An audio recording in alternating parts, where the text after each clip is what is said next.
Dis donc, mon petit chicken, Oui, oui. je suis en train de regarder ton carnet de notes et là, ça ne va pas du tout. Hein. Tu m'expliques ces résultats là, hein? C'est pas ma faute, j'ai pas eu le temps de voir tous les classiques de l'horreur. Il y a trop de Non, films à voir. non, parce que alors, là, le coup du Jason Voorhees, c'est le tueur du film Vendredi 13, ça ne va pas. Non, non. Tu sais qui a répondu ça? Hein? Drew Barrymore. Tu sais comment elle a fini, Drew Barrymore? Hein? Dans Scream? Elle a fini les boyaux à l'air. Tu veux Ah finir oui, comme Drew Barrymore? Tu veux finir comme Drew Barrymore? Aujourd'hui, on va commencer à faire le premier cours, hein, 101 comme on dit, et ça commence maintenant.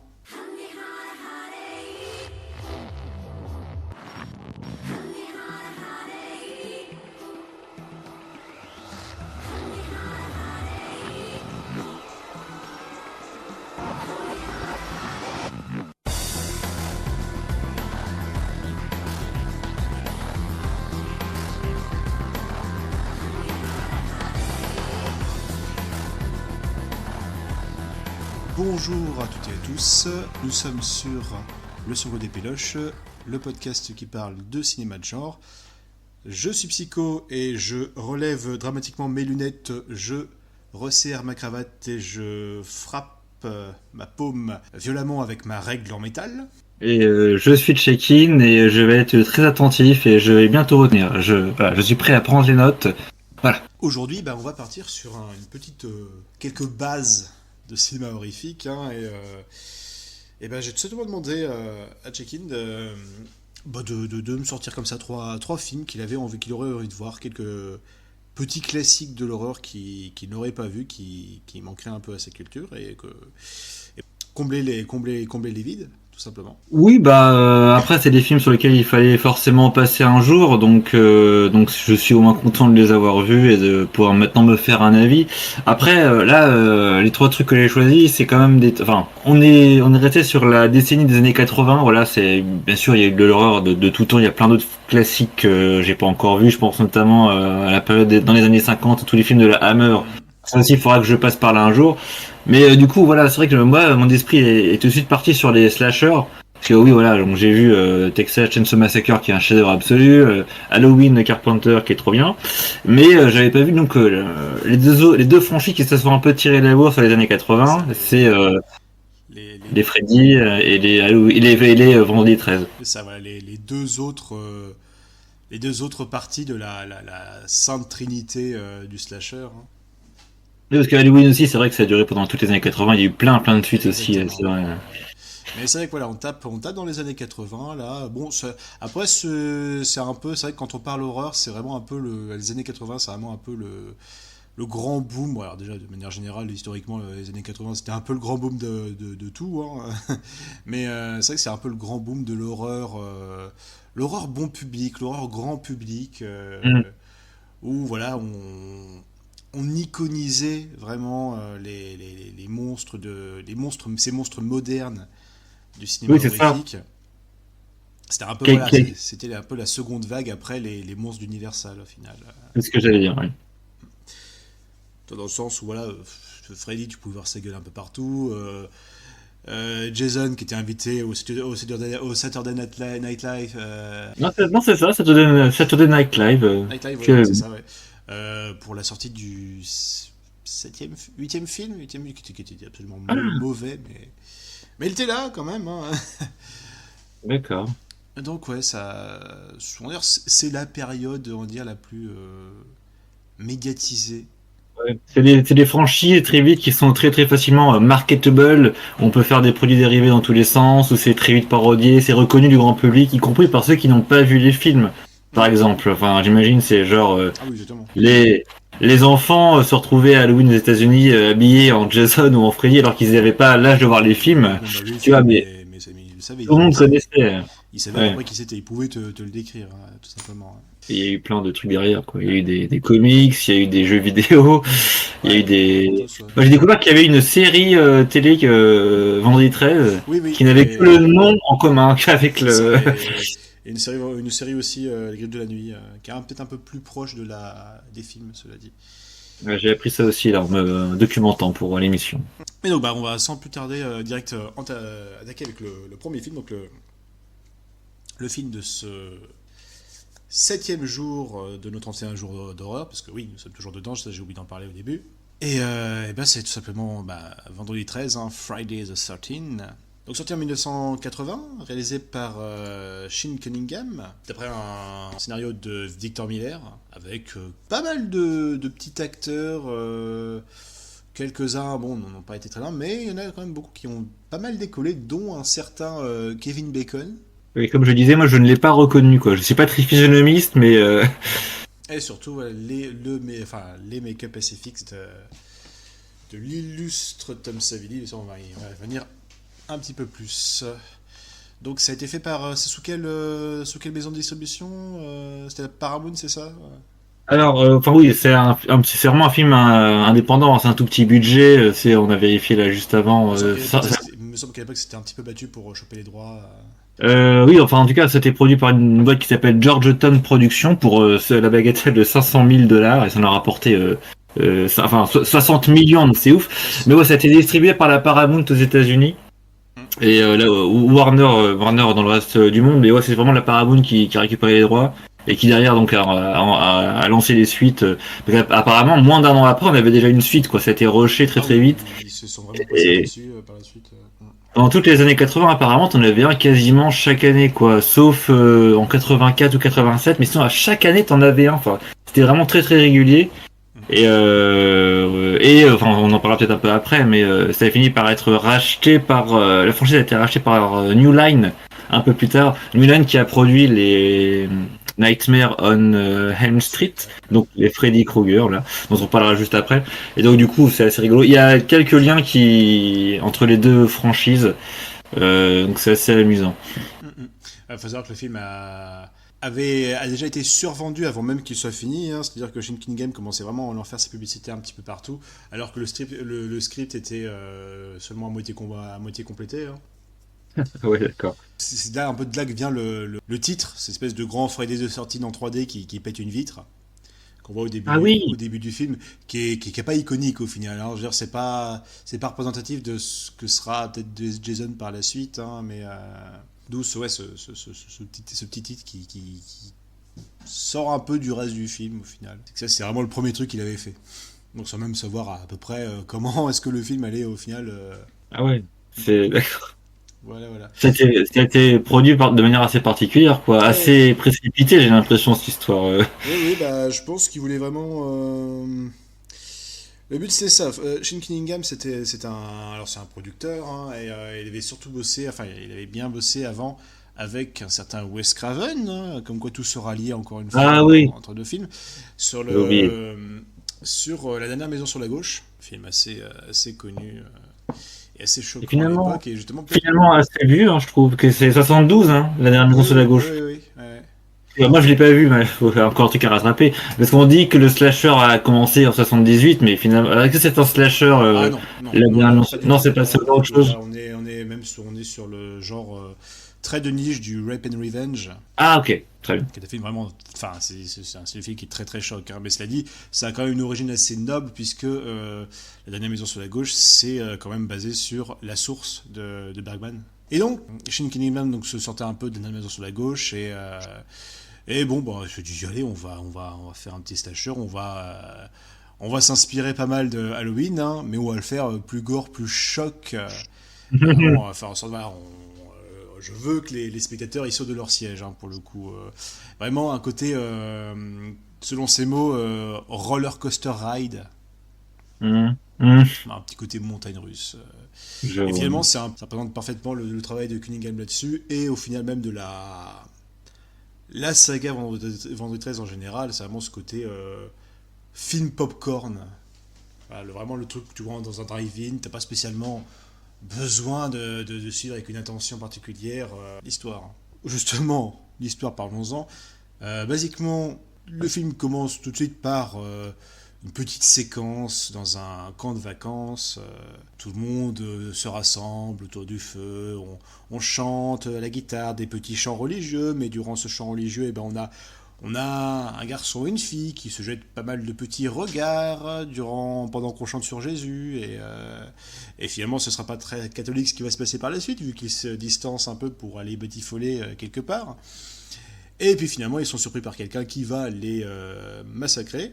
Et on cuttera ensuite, voilà, c'est cette petite introduction qui permet ensuite de balancer ce Friday the 13 qui vient péter une vitre. Et du coup là, cette scène d'introduction où on voit pas le tueur, mais on a son point de vue à la première personne. Et du coup, comme dans moi, et là, c'est vrai que le parallèle il est évident. Alors c'est moins bien mis en scène parce que le Carpenter dans Halloween s'était quand même efforcé de faire une séquence entière en plan séquence. Voilà. Là, c'est entrecoupé en fait. C'est pas aussi bien maîtrisé. Après, je trouve quand même que ça fonctionne relativement bien. Enfin, on va en parler après, notre avis sur le film. Encore une fois, moi, c'est tout frais. Hein. J'ai vu le film là, aujourd'hui pour la première fois. Je rattrape, encore une fois, je rattrape les classiques. Mais je trouve que, clairement que Vendredi 13 est pas ultra bien réalisé. On sent que le film n'a pas été aussi bien storyboardé que Halloween. Et du coup, cette scène d'ouverture, je trouve qu'elle a quand même, elle est un peu plus élevée que le reste du film. Je trouve que j'aurais aimé que tout le film soit quand même à ce niveau de découpage. Et le problème, c'est qu'on se rend compte finalement que l'idée vient d'un autre film. Donc c'est un peu triste pour Vendredi 13. Et donc voilà, donc ça c'est tout à fait intro. Puis après, ça cuttera à plusieurs années plus tard, alors que bon, le camp a fermé depuis un petit bout de temps, puis là il va réouvrir, ce camp de vacances va réouvrir, le camp de vacances la colonie de vacances de Crystal Lake. Et donc on va suivre un petit groupe de surveillants, de colos. Hein. On a donc le propriétaire, le directeur de la colonie, plus les différents jeunes qui seront les moniteurs, qui préparent... Alors c'est dommage, on aurait pu avoir tout le scénario aurait pu se faire avec les enfants présents, mais là pour le coup, bon... Là, ça se passe avant, donc pas de traces d'enfants à protéger ou quoi que ce soit, hein, ou qui se retrouvent en danger. Il y a juste les adultes. Hein. Là, pour voir des enfants, là, faut plus aller sur Sleepaway Camp, donc une toute autre série de films, ou encore le petit plaisir coupable qui est The Burning. Outre les surveillants, on a aussi les jeunes de la colonie, qui sont joués majoritairement par des personnes qui n'ont clairement pas l'âge des enfants en colonie de vacances, mais c'est pas grave, c'était un peu les années 80, c'était un peu le principe. Hein. Juste après, on parlera de Nightmare on Elm Street, où les jeunes sont censés avoir entre 15 et 16 ans, et ils sont clairement joués par des adultes. Hein.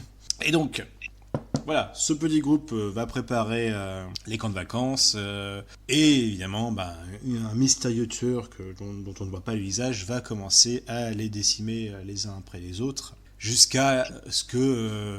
là, on est vraiment dans le déroulé classique, jusqu'à ce qu'on se retrouve avec la Final Girl qui verra donc l'identité du tueur et réussira à l'échapper, voire à le terrasser.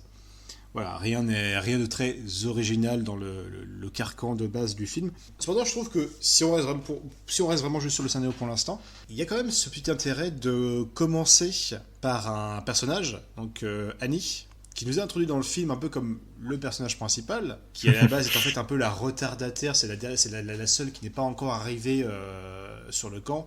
Donc elle a son petit sac à dos, elle demande la direction aux gens, etc. Il y a un trucker qui lui fait à peu près la moitié du chemin en stop. Voilà, donc vraiment, en parallèle, on voit après le reste du groupe qui se retrouve, qui se prépare et tout ça. Et on entrecoupe avec le périple de Annie. Et là, ce sera un peu le coup de théâtre, après, je sais pas, 20 minutes de film à peu près, c'est qu'elle va se refaire prendre en stop par une autre personne, et cette personne-là va promptement l'égorger dans les bois. Et là, c'est la surprise, parce que, mon Dieu, le personnage sur lequel le scénario se concentrait un peu, elle meurt au bout de tant de temps. Tiens, on dirait beaucoup Psychose, mais avec moins de subtilité. Ah ouais, c'est vrai. Mais c'est vrai que voilà, ça fait quand même la petite surprise de tiens, c'est marrant. C'est marrant, je m'attendais à ce qu'elle fasse plus long feu. Et du coup, ça donne, une fois que le personnage meurt, ça donne un côté très intéressant où on voit le reste du casting. Ils sont pas assez intéressants, je trouve. C'est ça, mais c'est ça le truc, c'est que ils sont pas très intéressants. Maintenant, l'intérêt, c'est que du coup, il n'y en a aucun qui sort du lot. Et du coup, tu es là à dire, bon, c'est lequel qui finit à la fin. Moi, je me suis douté, parce que connaissant les conventions, que ça va être l'une des meufs, évidemment, mais évidemment. Après laquelle, voilà, mais c'est toujours ça, mais... Celle qui s'en va pas en l'air avec Kevin Bacon. Ah bah oui, voilà, c'est vrai. Évidemment, voilà. Donc oui, oui, Même non, si, non, évidemment, la survivante un peu classique. Mais c'est vrai qu'il y a un côté un peu, enfin vite fait, j'allais dire, il y a un côté un peu sexe dans le film. Parce que voilà, il y a cette scène où ils font un strip Monopoly, ah et oui. tu te dis, ah oui, quand même, voilà, bon, c'est assez marrant de voir cette perception de la jeunesse qui, à la première occasion, fait des choses un peu friponnes. Tout de suite, dès qu'on peut, on boit de l'alcool, on fume des potes et on fait un... Voilà. Alors cela dit, je pense que durant mes années fac, enfin mes années fin de lycée ou fac, je faisais pas du strip Monopoly. C'est un truc à essayer, hein, pourquoi pas. Hein. Mais oui, ça m'a donné envie aussi Moi de. je dis, Pardon. faut pousser le concept. Hein, et, moi je proposerais un JDR, un strip JDR, voilà, écoute. Avec des jeux vidéo, tu fais du jeu vidéo avec quelqu'un, tu joues à un jeu de combat, et entre chaque round, celui qui perd, il enlève une tenue à chaque fois. Ouais. Il y a Street Fighter 2, C'est pas Street extrême. Fighter. Non, mais je sais pas, hein. On s'est Bref, faudra que tellement j'en parle à perdu. quelqu'un. On s'est tellement perdu. On Ouais. s'est tellement perdu. Oui. Alors, Attention en vendredi classe. 13, Après, voilà, c'est là que moi je remarque, bon, par rapport à mon expérience, que il y a une petite inspiration quand même du giallo, où on sent que là où Halloween a sa propre identité, Friday the 13 puise un petit peu dans le giallo. Alors, le giallo, c'est le film d'enquête et de mystère d'Italie. Donc, basé à la base sur les bouquins, des bouquins avec une couverture jaune qu'on appelle du coup, qui s'appelle Giallo, justement, jaune. Et ouais, imaginez de l'enquête policière, un peu à la Sherlock Holmes, Hercule Poirot, mais avec beaucoup plus de gore dans les meurtres, un peu d'érotisme et surtout une très belle mise en scène, avec beaucoup de jeux de couleurs, des choses comme ça. Et très oui. souvent des tueurs dont on ne voyait pas grand chose, qui étaient cachés, donc pas de tueurs iconiques avec des masques, mais juste des silhouettes, des personnes dont on ne voit que les mains, très souvent, alors dans les giallo, très souvent élégamment dissimulés par des gants noirs, ou un trench coat, ou un truc comme ça. Et ça se retrouve un petit peu dans Friday the 13. Alors, il s'inspire beaucoup, je trouve, de Bay of Blood de Mario Bava, donc un gros classique du giallo, ce qui se passe également dans une petite habitation dans les bois près d'un lac. Donc là, clairement, le décor est quasiment le même. Hein. Et on a ce même principe, à savoir que pas spécialement de gants noirs ou quoi que ce soit pour dissimuler le tueur. Le masque du tueur, c'est la caméra. Tout simplement. C'est juste, on ne le voit pas. On aura des POV où on prendra la place du tueur lors d'une mise à mort. Mais de manière générale, on ne le voit pas avant la toute fin. Ce qui permet aussi parfaitement de dissimuler son identité et qui ne se dévoile pas de lui-même. Tu ne peux que supposer. Même si là-dessus, je trouve que le film se fait pas chier à vraiment jouer la carte du mystère. On n'est pas en train de se dire je suis sûr que ça fait partie, que le tueur il est parmi les jeunes. À aucun moment tu peux te dire ça. Oui. Non, on se dit, on sait très bien que c'est quelqu'un d'autre, quoi, qui est étranger. Et du coup, on se dit, voilà, c'est le fameux Jason, et bah, finalement, je sais pas si on le dit, si Ah, oui, je sais pas si il est non. pas encore nommé. C'est vrai que parce que tu sais qu'il y a un enfant qui s'est noyé Ouais, dans le lac il y a plusieurs années, etc. Et que du coup le camp, il y a eu ça, puis peu de temps après il y a eu un double meurtre et du coup le camp il est un petit peu maudit à cause de ça. Et c'est un peu la légende locale que voilà le camp il est maudit. ah oui, et puis il y a ce personnage, le vieux bizarre, là. Ralph le dingue. You Oui, doom, you're all doomed. Il est c'est- incroyable celui-là. mais enfin, je sais que c'est un classique dans l'horreur, de Ah bah, dire, ah non, je pense n'y allez pas. il a un peu popularisé le genre, hein, vraiment le classique du vieux taré C'est ça. qui sort, ah, n'allez pas là-bas, sinon vous allez le regretter. Ouais, c'est vraiment le cas d'école. Hein. Mais du coup, le truc, c'est que, enfin bon, il a qu'un. C'est pas les lutteurs non plus. Hein. Ouais, bah, à un moment, on peut le croire, mais enfin, on se dit quand même que le film va nous surprendre là-dessus. Ça paraît peu probable, effectivement, ça Il ne vient l'est déjà pas. à se barrer sur son petit vélo. C'est vrai. C'est vrai, mais après, il a clairement des soucis. Hein, il est pas très net, mais moi, enfin, peut-être que naïvement, j'espérais qu'on le développe un petit peu plus. Finalement, pas du tout. Ah Quoi. Il non. apparaît deux ou trois fois. Il y a cette scène où bah, il s'est introduit dans l'une des cabanes du camp et surprise, je suis là. Ah non, sortez tous, partez d'ici. Puis ouais, voilà, comme tu dis, il repart avec son vélo mollement. Puis c'est tout, quoi. Puis alors en plus, il sera réutilisé dans le 2, il fera exactement la même chose, et par contre, cette fois-ci, il sera tué par le tueur. Ah ok, Voilà. d'accord. Ouais, Et fin de tournage pour Ralph le dingue.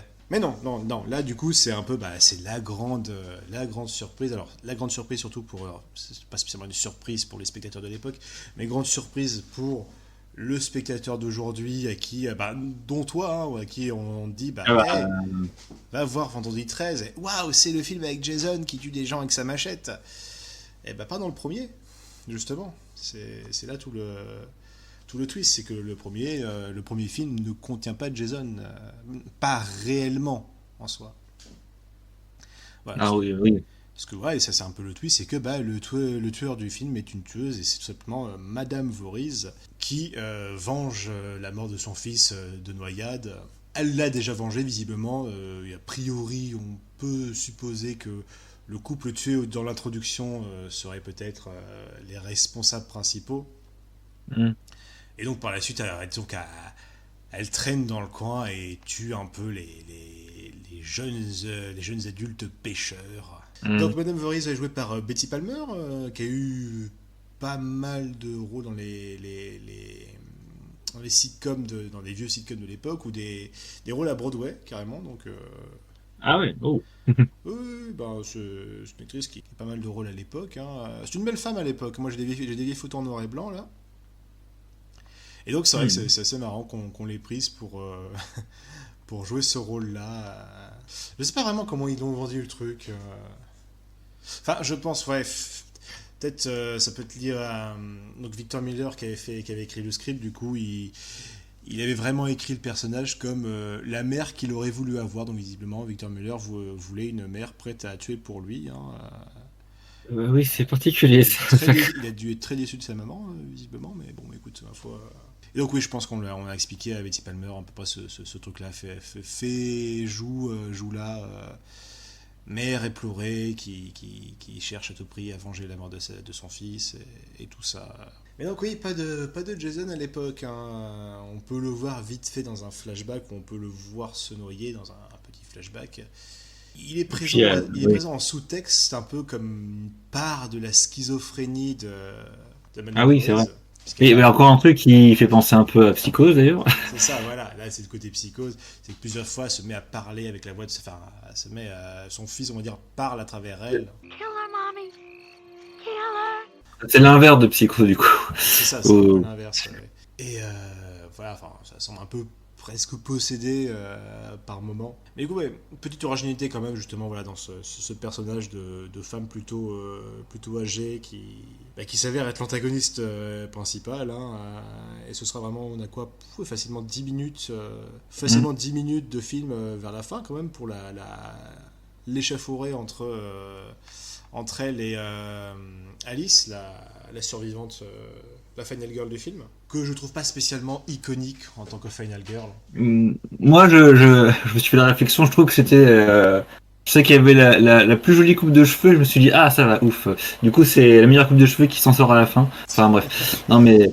Ouais, en tout cas, passer ça, le personnage n'est pas très intéressant, non, mais C'est heureusement que. Adrienne King, ouais, qui est surtout connue pour ça, et par la suite, elle a fait beaucoup de rôles non crédités. Ah ouais, Et c'est triste. ouais, ouais. Ah si, quand même, Mais, très récemment, enfin en 2012, elle a fait The Butterfly Room, qui est un petit thriller assez horrifique. Je l'ai trouvé très sympa, et je pense que ça a dû être fait par un fan, parce que dans ce film-là, on a Adrienne King, donc, et dans le film, on trouve également Heather Langenkamp, donc, qui est Nancy dans Les Griffes de la Nuit. d'accord. Voilà. Je pense clairement que le réalisateur l'avait fait exprès à ce moment-là. Non, non, non, c'est pas une actrice qui a eu un succès phénoménal après ce film-là.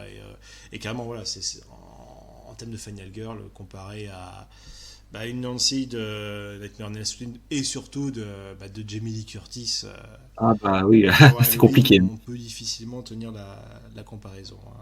Et surtout que le personnage n'est pas vraiment développé tout le long du film quoi. Enfin tout ce groupe de jeunes, ils ont vraiment un trait de caractère, t'as le beau gosse, t'as celui qui fait C'est les ça. blagues un peu awkward, enfin mais ils sont juste déterminés par un trait de caractère et encore même pas tous. Et du coup, c'est vraiment de la chair fraîche quoi. Ils sont juste là pour se faire tuer et nous on est là pour trouver ça plaisant à l'écran quoi. Ils sont Exactement. pas du tout développés comme des personnages intéressants. Exactement. Dans Halloween, à la rigueur, on n'a pas beaucoup, on a trois filles principales Pas Et beaucoup plus, mais elles sont mieux incarnées vraiment, quand même. on a vraiment ensuite de la chair à canon qui va arriver un petit peu, mais qui ont très peu d'apparitions. Mais on va vraiment, en termes de personnages d'importance, enfin, groupe principal, on a ces trois filles, et on va s'attarder dessus, on va pouvoir les développer un petit peu plus. Là, il y a trop de personnages d'un coup, C'est vrai. et on s'en fout un peu. Et je pense que le film a peut-être. Est-ce que c'est un manque de budget? Est-ce que c'est de la précipitation? Mais on a, de souvenir, il y a carrément deux personnages qui meurent off-screen, tout simplement. Oui, ouais, ouais. Mais moi, Le personnage de Ned, il rentre dans une cabane parce il rentre dans une des cabanes et rien, ah oui, plus rien. Et c'est celui. vraiment pendant que Kevin Bacon et sa copine font du sesc, bah, tu vois son cadavre qui est sur le lit au-dessus et c'est tout. Mais tu ne vois même pas sa mort. Pareil pour Brenda, là c'est pareil. Elle va dehors parce qu'elle entend un bruit dans une voix d'enfant. Et un projo s'allume sur sa tronche et quand tu la revois, ce sera juste son cadavre qui sera balancé à travers une vitre sur Alice. Ah oui, ah c'était elle, d'accord. Ouais. Parce que pour être honnête, moi j'ai même pas. Au bout d'un moment, je faisais même plus le compte dans ma tête de Oui. leur qui est mort, qui c'est qui reste. En fait, Mm. j'étais complètement à l'extérieur de tout ça. En fait, j'étais pas impliqué dans le body count, comme on dit. Mais il y en a quand même pas mal de morts au final dans ce film-là. Mais, Mm. quand même, il y en a plus que dans Halloween, Oui, oui. où t'en avais deux ou trois, je crois, c'est tout. Par contre, par contre, c'est là qu'on va pas, on fait une petite transition là-dessus. Les meurtres que l'on voit, eh ben, ils sont assez propres. Hein. Oui, c'est le meilleur truc du film. Ah bah, Pour moi, c'est vraiment c'est le aujourd'hui, verdict, c'est c'est le verdict. c'est le meilleur intérêt. Ouais. Donc des essais fixes faits par Tom Savini. Alors, Tom Savini, c'est l'un des grands visages des effets spéciaux de ces années-là. Tom Savini, du coup, je rappelle, un point très marquant de sa carrière, c'est qu'il a été photographe durant la guerre du Vietnam. Donc autant dire qu'il a vu des choses absolument affreuses là-bas. Et du coup, bah, il s'est fait de très très belles références. Hein.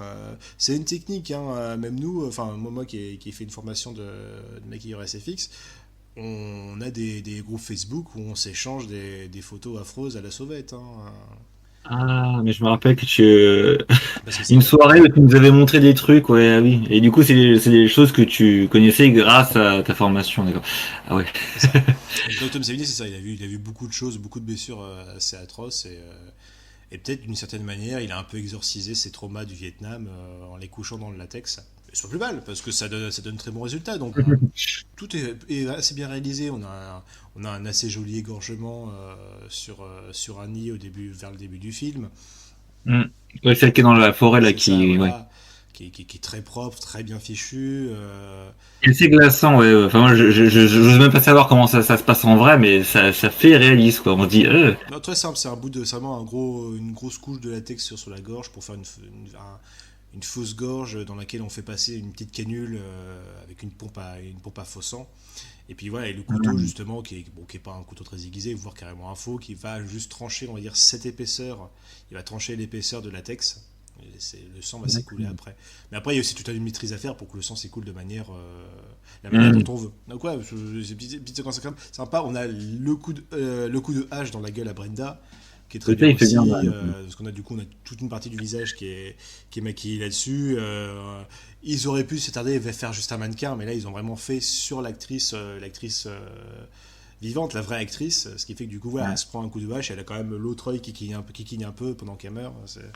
C'est assez intéressant. Et le gros coup de cœur, alors je sais pas quel est ton meurtre préféré, mais je pense que c'est celui-là, a priori. Kevin Bacon. C'est Kevin Bacon, voilà, c'est Kevin Bacon qui. Et c'est peut-être pour ça, c'est pour ça qu'il est devenu célèbre par la suite. Hein. Ah non, Ça, je sais pas. c'est une règle tacite dans le cinéma horrifique. Quand tu commences dans un film d'horreur jeune et que tu as un meurtre particulièrement spectaculaire, eh bien tu es promis un assez grand avenir. Et ce sera confirmé Oui, avec dans le film suivant. Hein. Donc ouais, Kevin Bacon, il y a cette scène où il est couché sur le lit et on a les deux, on a une grande main qui sort de dessous le lit pour lui plaquer la tête sur le lit et il se fait transpercer à travers le matelas par une pointe de flèche visiblement. Et donc on a lui qui est en train de s'étouffer et la flèche qui ressort par la gorge dans un bouillonnement de sang. C'est extrêmement bien fait. Mm. L'anecdote est très amusante là-dessus, puisqu'en gros, il y avait, alors je sais pas si c'était Savini ou un de ses assistants qui était sous le lit. Parce qu'en gros, voilà, ce qui se passe, c'est qu'il y a la vraie tête de Kevin Bacon, Et le corps, le torse qui se fait transpercer est un faux torse. Et donc tout est super, tout est collé l'un sur l'autre de manière à ce que tu as l'impression que ça forme un même corps. Et en dessous du lit, il y a un des gars de l'équipe avec une pompe qui était censé. Alors il me semble en plus, ils avaient pris du vrai sang, je crois que c'est du sang de mouton, un truc comme ça. Là, ils ont. C'est dégueulasse, Ils ont pas oui. pris dedans, ouais. Et donc du coup, ils utilisent une petite pompe pour justement, pour mettre de l'air et pomper le sang à travers les canules. Et le type qui était en dessous, quand il a commencé la prise, la pompe lui a, enfin la petite partie de la pompe lui a pété dans les mains. Ouais. Du coup, la pompe utilisée pour injecter l'air, donc du coup, il a paniqué, et c'était en train de filmer, il a pas réfléchi, il a foutu le bout du tube dans sa bouche et il a soufflé lui-même. Ce qui a donné cet effet vraiment bouillonnant, assez naturel lors de la scène. Et après, voilà, une fois qu'ils aient filmé, il est ressorti de sous le lit, la bouche pleine de sang, tout content d'avoir réussi son coup. Ouais. Mais ouais, c'est clairement, pour moi, c'est clairement le meilleur meurtre du film. D'ailleurs, Bah, moi, oui, vas-y, balance. enfin, j'ai hésité, il y a ce meurtre-là ou le meurtre, le dernier, en fait, la décapitation. En fait, le truc qui m'empêche de préférer la décapitation, c'est qu'il est vraiment over the top. Aussi, il fait limite cartoonesque, tu vois. Ça pourrait être un Deadite qui se fait décapiter dans Evil Dead, on en parlait hier, tu vois. C'est vraiment juste un coup de, je sais pas ce que c'est un coup de pied de biche dans la tête de la mère de Ah Jojo. non, c'est une vraie machette, hein, et elle a décapité à la machette, il me semble. Ah, oui, c'était une machette, d'accord, j'avais pas compris. Enfin, ok, mais alors, je sais pas, peut-être que ça peut vraiment être fait avec une machette. C'est vrai que ces trucs-là ont l'air d'être Ouais, c'est clean, balèzes, mais là, la tête elle est clean d'off. Hein. c'est vrai que ça part d'un coup, quoi, donc je sais pas, c'est.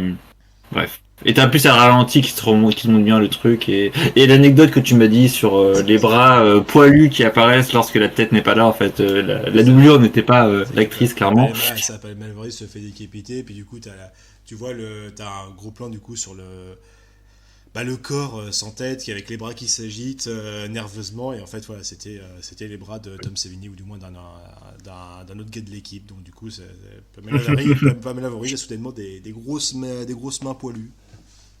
Ah. Voilà. Et donc, oui, parlons des effets spéciaux, je vous conseille, si vous pouvez voir le film, je vous conseille de le voir, pas spécialement avec la meilleure qualité possible, parce que malheureusement on perd un peu de la qualité du make-up avec une trop haute résolution. Essayez de voir vraiment avec une qualité d'époque, parce que notamment voilà, cette scène avec Kevin Bacon, on voit beaucoup trop la différence entre la teinte de peau du visage et la teinte du torse, le faux torse. On voit beaucoup trop une grosse différence de couleur, et ça c'est malheureusement à cause des formats les plus modernes. On a fait un petit peu tout le tour. La musique, La musique, c'est. c'est ça. Il Voilà. n'y a pas grand Il y a chose. quelques- Alors, tu sais, il y a et encore même pas, ce que j'allais te dire, le. Et ça, je crois qu'il est même pas dedans en vrai. Je crois que c'est apparu je avec me rappelle seulement. plus. Je crois que ça vient que du deuxième. Après, c'est pas ultra marquant non plus. On est à des années-lumière de ce que peut faire Carpenter, encore une fois, sur Halloween. Désolé de toujours comparer, mais encore une fois, ce film a été fait pour être une réponse à Halloween. On peut les comparer, je pense que, Ouais. voilà.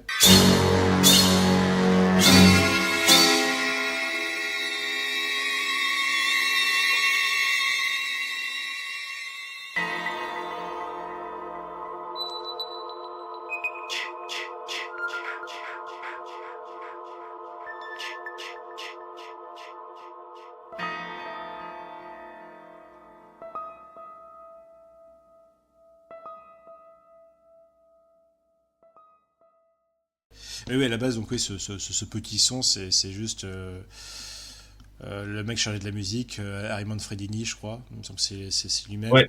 qui juste s'est approché d'un micro, et il a pris justement la fameuse phrase Killer Mommy. Il a juste fait le k de kill et le de mom. Et il a juste réverbé ça, et ça fait un k, k, k. Ah bah, c'est pas si bête. Pourquoi pas? Voilà. C'est créatif. Si, alors effectivement, voilà, on a. Je pense que ce qui reste aussi un peu dans les mémoires de ceux qui ont vu le film, c'est aussi la scène finale, outre la décapitation. C'est le jumpscare final, la séquence, on va dire, onirique. Avec la musique. Qui fait un bon petit effet. On a du coup cette Alice, la seule survivante, qui est sur canoë. Je sais pas pourquoi elle s'est retrouvée là-dedans, mais elle est sur son canoë, à Oui, moitié endormie. Et là, voilà, le jour commence à se lever. La police arrive pour venir la sauver. Et puis il y a cette super musique. Très Twin Peaks, hein, on dirait un peu le générique de Twin Peaks. Qui est... mm. Puis il y a une petite envolée, alors que là, commence à se réveiller, à voir les flics qui arrivent. Il y a une envolée, une envolée, une envolée. Et là,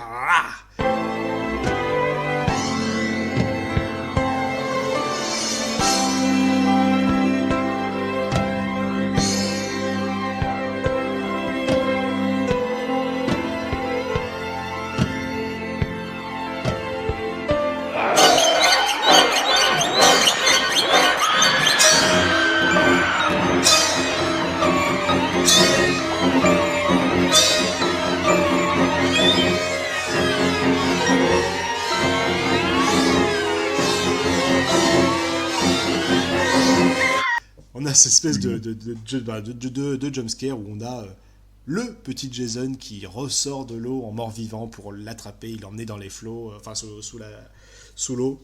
Ce qui s'avère être un cauchemar en réalité, hein, que Liz vient de faire sur son lit d'hôpital, ou à moins que non. Hein. Parce que justement, a priori, on l'a sortie de l'eau et elle aurait bel et bien été attaquée. Par quoi? Par qui? On ne sait pas. Mais on a Ils n'ont retrouvé pas retrouvé le personne. corps. Alors il est peut-être encore sur place. Mais moi je trouve ça un peu, enfin oui, je trouve ça un peu dommage parce que je trouve que, enfin l'effet du corps du zombie Jason qui sort, enfin c'est très très connu. J'avais déjà vu cet extrait, ce plan sans avoir vu le film avant, mais je savais pas que ça allait arriver à ce moment-là. Donc oui, quand je l'ai vu, ça m'a quand même surpris et c'est très efficace. Mais c'est dommage qu'on t'interrompt juste avant. En mode, ah non, c'est un rêve. Eh Je oui. pense que le film aurait pu s'arrêter là en fait. Ça aurait été encore mieux, tu vois, genre te laisser sur cette mauvaise impression. Alors, Et bon. alors si tu veux savoir pourquoi est-ce que c'est finalement un rêve, ça vient de Tom Savini. Enfin, toute cette séquence-là vient de Tom Savini. Tom Savini, il voulait faire apparaître Johnny, voilà, il voulait faire un petit make-up en plus. Et, si, voilà, et surtout, Ah. il a un peu participé au film lui-même. Quoi. Il s'est dit, je voulais un gros cliffhanger, je voulais faire un chair jumper, vraiment un truc qui allait faire bondir les gens Ouais. dans le cinéma. Et il venait de voir Carrie de Brian De Palma. D'accord. Et à la fin de Carrie, il y a également une séquence de rêve. Hmm. Voilà, avec pareil un espèce de petit jumpscare. Et il a juste exactement fait la même chose. Sauf qu'il s'est dit, ouais, moi je veux mettre un Jason décomposé, un petit gamin décomposé qui sort de l'eau. Et le make-up est joli, effectivement. Je trouve que ça passe très très bien. Et je suis sûr il doit y avoir une figurine NECA de ce Jason-là quelque part. Non, Oh, clairement, ouais. Ça doit être fait. Bref. Ils font toutes les variantes possibles et inimaginables de personnages, de films, de genre, donc bref. Et Mais il ouais. y a aussi un autre truc, pareil aussi là, de mon point de vue néophyte. Moi, enfin, la fin du film est bien en fait. Donc vraiment, si on peut parler de notre impression sur le film en général, moi je trouve quand même que le film a comme un gros ventre mou en fait pendant justement tous les meurtres. C'est-à-dire qu'au début j'étais assez partant dans l'ambiance. T'as la surprise de celle qui est en retard au camp qui va se faire tuer dans la forêt, ça surprend. Bref. Et je trouve qu'après, quand on s'attarde au groupe de personnages, je les trouve un peu au reste du groupe, ils sont un peu chiants. Je m'emmerde. Quand tu les vois mourir, tac, l'intérêt remonte, puis après tu attends le prochain meurtre et maintenant c'est un peu chiant. Il y a tout ce passage où, alors c'est Alice encore une fois, se prépare un café. C'est un long plan où on la voit intégralement, tu sais, prendre le truc, elle va chercher un pot de sucre dehors, je sais pas pourquoi, et c'est long et c'est chiant. Alors je sais qu'évidemment c'est pour créer la tension au maximum, que ce soit calme et que tu t'attends à qu'un truc pète juste après, donc oui. Mais il y a plein de moments comme ça où je trouve qu'on s'emmerde un peu en fait. Et heureusement les 10-15 dernières minutes, justement avec la mère de Jeanne qui arrive, remonte le niveau, parce que là t'as la surprise, t'as la révélation de toute l'histoire machin, et puis t'as cet affrontement final qui marche plutôt bien. Mais heureusement qu'il y a ça. Vraiment, je me suis un peu fait chier à un moment, pour être honnête. Je me suis dit, oh, c'est pas ouf, quoi, tu vois. Bon, voilà. Ouais.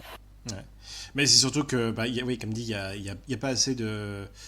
Comment dire, il n'y a pas assez de beauté dans ce film pour t'occuper, on va dire, avant le meurtre. C'est ça qui est dommage.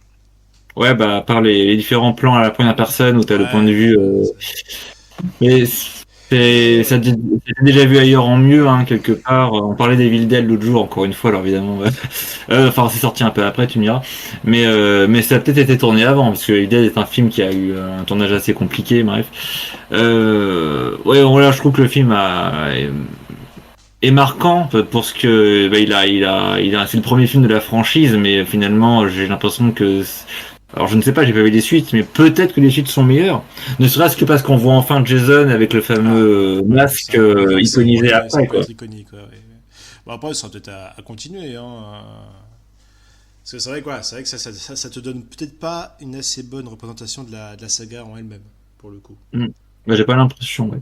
Mhm. Enfin, Et dernier truc, moi je fais le détail. Je pensais, avec la scène avec l'affrontement et avec la mère de Jason, que elle allait finir noyée en fait. ah Je me ouais. dis pourquoi ils sont là, pourquoi elles sont près du radeau. Je me suis dit quand j'ai vu la scène, je me dis elle va finir dans la flotte et elle va rejoindre son fils. Voilà. Et en fait non, elle C'est s'est vrai que décapitée comme ça. c'est un acte manqué, effectivement. Et après pourquoi elle monte sur le bateau, sur le radeau, voilà, d'accord. Je sais pas. Pour moi c'était pas la chose la plus logique à faire. En tout Voilà, cas, voilà. oui, ça a un peu déçu donc l'écrivain, donc Victor Miller, que les suites du coup fassent de Jason le tueur, parce que pour lui, voilà, c'était vraiment une histoire Ah, c'était surtout une histoire de vengeance à la base. Donc c'était un peu, vraiment ouais, d'accord. pour la mère, et du coup, je trouvais ça un peu dommage. Finalement, bah non, mon fils est pas mort et machin chouette. Voilà. Mais enfin, ça a conclu un petit peu, je pense, notre ce jour-là. Ouais.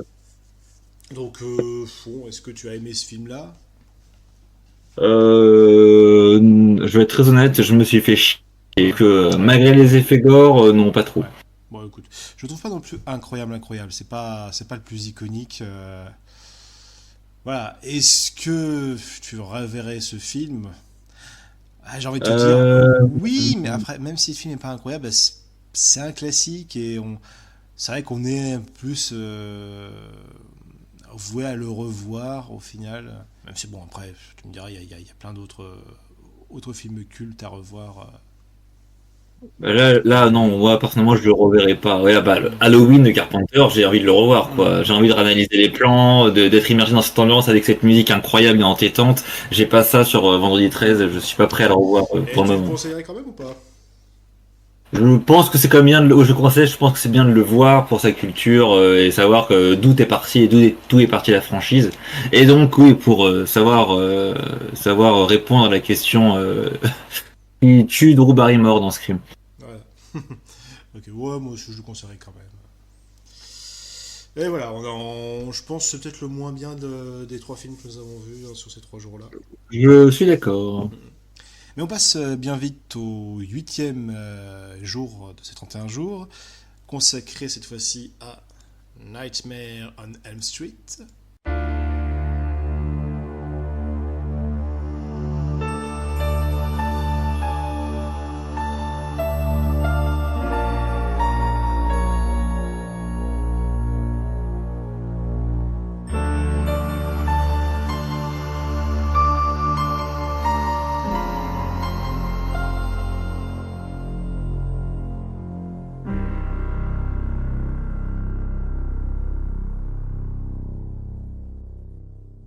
Donc les Griffes de la Nuit, que certains ont appelé, enfin que certains appellent également Freddy et les Griffes de la Nuit, mais honnêtement il me semble que ce n'est même pas dans le titre, c'est vraiment juste les Griffes de la Nuit.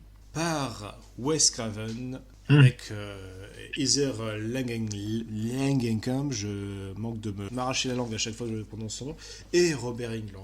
Donc, du grand nom, déjà Wes Craven, on n'est pas sur le même délire, là on est quand même sur du réal un peu plus travaillé, contrairement à Cunningham. Clairement. Wes Craven, c'est un mec qui a révolutionné l'horreur sur pas mal de points, qui a rajouté, ouais, qui à chaque fois a posé des pierres importants dans l'édifice de l'horreur. Je veux dire, c'est lui qui avait fait justement La Dernière Maison sur la gauche, donc qui a vraiment plus ou moins créé, ou du moins enfin il y avait déjà ça donc chez Bergman, mais qui a importé en quelque sorte le Rape and Revenge aux États-Unis. Bon, c'est peut-être pas l'origine la plus glorieuse que tu puisses avoir en tant que réalisateur, mais voilà, et il fait du survival avec La Colline des Yeux. Nightmare on Elm Street, du coup, il a rajouté une dimension fantastique au slasher. Et alors des années plus tard, il revient sur le devant de la scène pour faire Scream. Et après avoir contribué un peu aux bases du slasher, et ben il remet une couche en réinventant le slasher avec Scream. Un gros réalisateur, je trouve, sur ce coup-là. Et une personne très sympathique en plus. Hein. On peut avoir des fois des cas de réalisateurs qui sont insupportables, qui font des films géniaux, mais qui sont très très durs en tant que réal. C'est le cas de Friedkin. Friedkin, c'est le mec qui arrivait avec un fusil de chasse pour tirer en l'air pour faire stresser ses acteurs. Ah, ok. Ah oui, donc c'était le but. Il voulait que ses acteurs soient constamment stressés. Donc de temps en temps, il sortait un gun, puis paf, il tirait au-dessus d'eux. Parce que oui, fallait qu'ils soient en constant stress. Et tu m'étonnes quand tu te dis peut-être qu'à un moment, le réalisateur il a peut-être pété sa coche et flingué. Il y a souvent ce débat du est-ce qu'on pardonne un mauvais traitement si le film est bon. Non, je vais pas répondre à cette question-là parce qu'on a d'excellents films mais qui sont faits par des personnes qui savent pas spécialement gérer des êtres humains. Hein. C'était un peu pareil avec Stanley Kubrick sur Shining. Hein. Oui, c'est l'exemple le plus connu. Ouais. Ça. Mais il y en a plein, hein, il y en a plein des réalisateurs. Voilà. C'est un large débat après. Et Voilà. Wes Craven a toujours été, est assez connu pour avoir toujours été une véritable crème sur les tournages, très proche de ses acteurs, très sympathique, beaucoup dans le dialogue, justement, très arrangeant. Donc voilà, donc on est en 1984, 4 ans après Vendredi 13, il y a déjà pas mal de slashers qui sont sortis, hein, on est un peu en plein boom, mais justement, voilà, Wes Craven il arrive, il pose ses balls et il va rajouter cette dimension vraiment fantastique avec un méchant iconique qui n'est pas tout à fait humain, mais qui tient plus du fantôme, de l'esprit, du croque-mitaine, littéralement. Hein. Le boogeyman, comme on dit aux États-Unis. Autant le boogeyman, c'est aussi le petit surnom de Michael Myers, mais honnêtement, voilà, Freddy, c'est vraiment le croque-mitaine de ton enfance, littéralement. C'est vraiment le... Et celui qui joue avec le fait d'être au lit, le fait de dormir. Il y a toujours cette figure de croque-mitaine avec des personnages de slasher, quoi, ces espèces d'ombres qu'on distingue mal, que ce soit Vendredi 13, que ce soit Halloween. Mais avec Freddy, vraiment le concept a été poussé un peu plus au bout. J'ai l'impression que ça a été vraiment conceptualisé par Wes Craven de manière intelligente. C'est un film qui arrive après toute cette...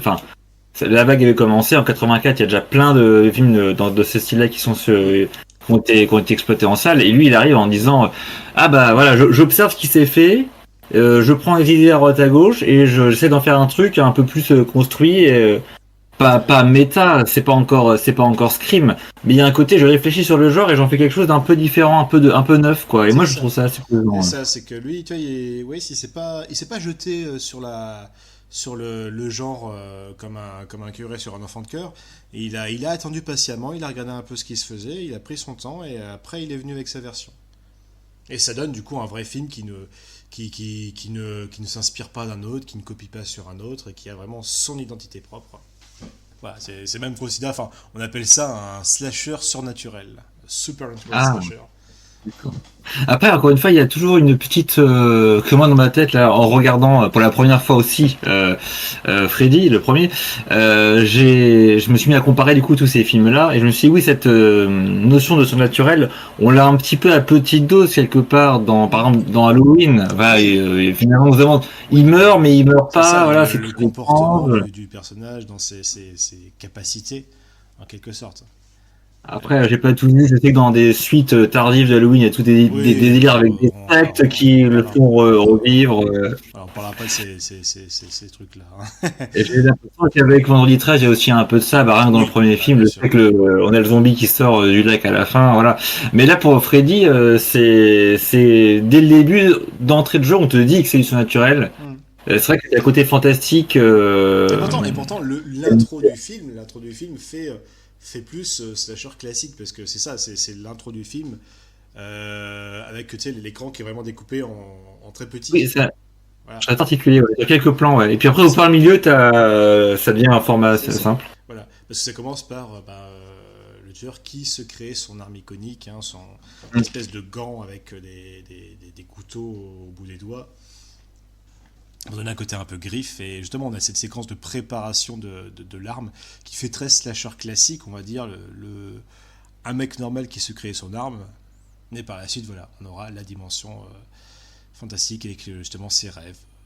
Parce qu'on n'a pas encore parlé effectivement du plot, hein. C'est tout simplement un groupe de jeunes qui se rendent compte que depuis pas mal de jours, ils font le même type de rêve, le même type de cauchemar, où ils sont poursuivis par un homme aux traits difformes qui tente de les attaquer. Et très vite, ils se rendront compte que ils peuvent se faire tuer dans ce rêve-là et réellement mourir. Ça finit par avoir un impact sur la vie réelle. Ils vont donc chercher à trouver une solution à ça, tout en évitant au maximum de dormir. C'est déjà une thématique absolument atroce, hein, parce que tu peux ne pas aller dans le camp de vacances abandonné, tu peux ne pas aller dans le château du vampire ou quoi que ce soit, mais tu as besoin de dormir.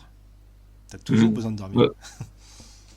Ah, c'est assez affreux. Ouais. Tu te mets à leur place, tu te dis l'endroit où je suis censé être à l'aise, reposé, en fait, non. Dans ce film-là, tu ne peux même pas, en fait. Tu as tout le temps être sur tes gardes, donc on a des personnages qui vont prendre des cachets pour rester éveillés, qui aboient tout le temps du café, là, à planque la machine à café sous son lit pour pas que sa mère la voie. Et c'est plutôt bien vu. Tu veux dire un truc au début, je t'ai peut-être coupé. Non, là, si on relance sur le scénario, non, c'est que j'étais déjà en train de parler je voulais parler un peu de la réalisation, mais voilà, ça, si tu veux commencer sur le scénario.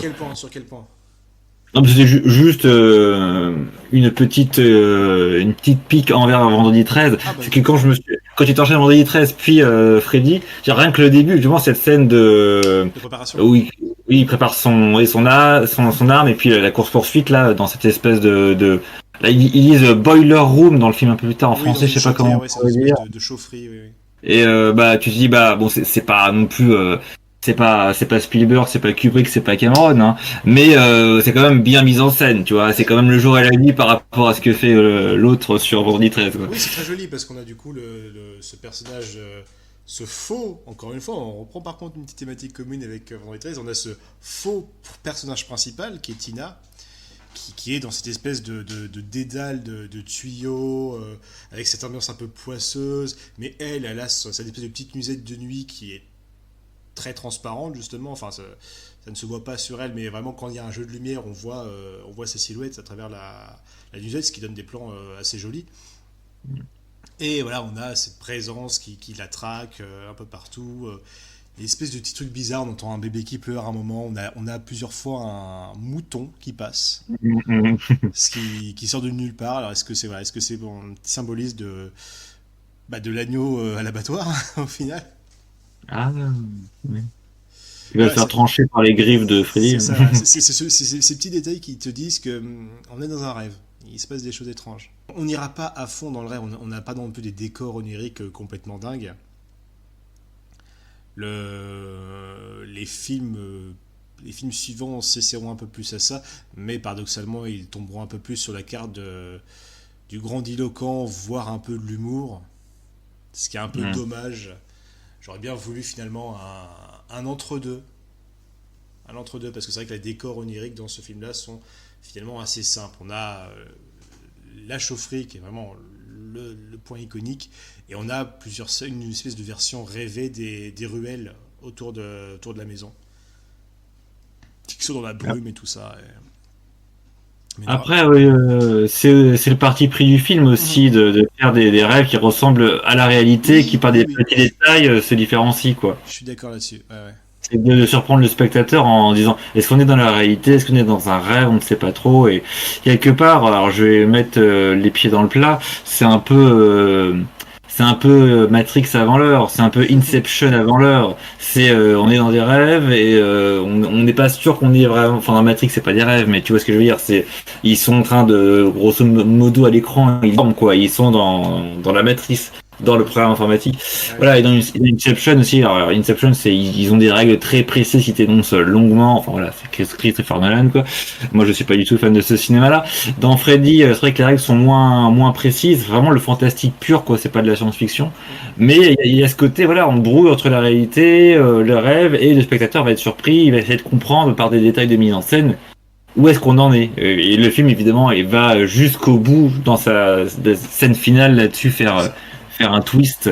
Donc moi, ça m'a évoqué ça, quoi. Et C'est- peut-être qu'Inception n'existerait pas sans ce film. Ah, c'est Et possible. ça m'amuse de le penser parce que je suis pas un fan de Nolan du tout. Donc voilà. Mais c'est vrai que le film ne fait pas spécialement une transition quand on passe dans le monde des rêves. Il y a vraiment ce côté Oui, où tu sais au pas, détour d'un cut, tu voilà, sais c'est. pas, tu sais pas avant le premier truc vraiment incongru, tu ne sais pas si le personnage s'est endormi ou pas, ou s'il est toujours réveillé. Mm. Mais Moi, c'est ça aussi au niveau des règles, je sais pas si c'est très clair ou pas, parce que euh, les autres personnages autour, parfois, assistent à ce qui se passe dans le rêve, et parfois, non, la première scène de meurtre, donc on raconte, hein, je sais plus comment s'appelle le personnage, mais Tina, alors, Tina c'est tué, le personnage, le Tina. premier personnage. Et donc ouais, China elle se fait tuer dans le rêve par Freddy et en fait du coup son copain là au lit, il la voit virevolter dans les airs. C'est une scène que je trouve extrêmement efficace, qui marche très bien. Ah oui. Je sais pas comment ils ont fait parce que le moment où elle se met à marcher sur le plafond, Alors je connais pas le justement. truc. Mais... Alors, donc voilà, donc pour ceux qui n'ont pas vu le film, on vous explique, c'est que au départ, donc elle est en train de se faire, elle est en train de se faire tuer dans son rêve, mais du coup on voit l'effet sur la réalité, sur le monde réel, où son petit copain comprend pas ce qui se passe, on la voit qui est en train de s'agiter, qui est en train de paniquer, et d'un coup elle commence à avoir des lacérations qui apparaissent un peu partout sur elle, et là elle commence à se soulever dans les airs, à se faire un peu brinque-baller à droite et à gauche, donc là j'imagine c'est simplement des câbles, mais par la suite elle se retrouve plaquée contre un mur, et elle va commencer à être traînée contre le mur, mais à la verticale, donc elle va monter vers le plafond en étant traînée, puis continuer à se faire traîner, mais sur le plafond. Et en gros, pour ça, ils ont fait un truc de dingue, c'est qu'ils ont construit une chambre entière. Ils ont construit toute une chambre dans une pièce, donc une pièce en cube, mais qu'ils pouvaient, à l'aide d'une machine, incliner, voire retourner. Et D'accord. c'est complètement dingue. Et du coup, voilà, à chaque fois, l'actrice était finalement juste au sol, mais on pouvait Ah, changer la perspective en inclinant la. C'est ouf! d'accord. C'est ouf. Mais du coup, Et le film est plein de ces petits trucs-là. Le film n'a coûté que 1 million. ouais. 1 million,1. Il en a rapporté 57. Donc c'est ce qui est un moins gros succès, on va dire, que Vendredi 13 ou Halloween. Mais on est quand même sur 46 millions de plus que le coup. Donc c'est pas trop mal. Mais ouais, il y a plein de petites séquences qui ont été faites avec les moyens du bord et qui sont excellents.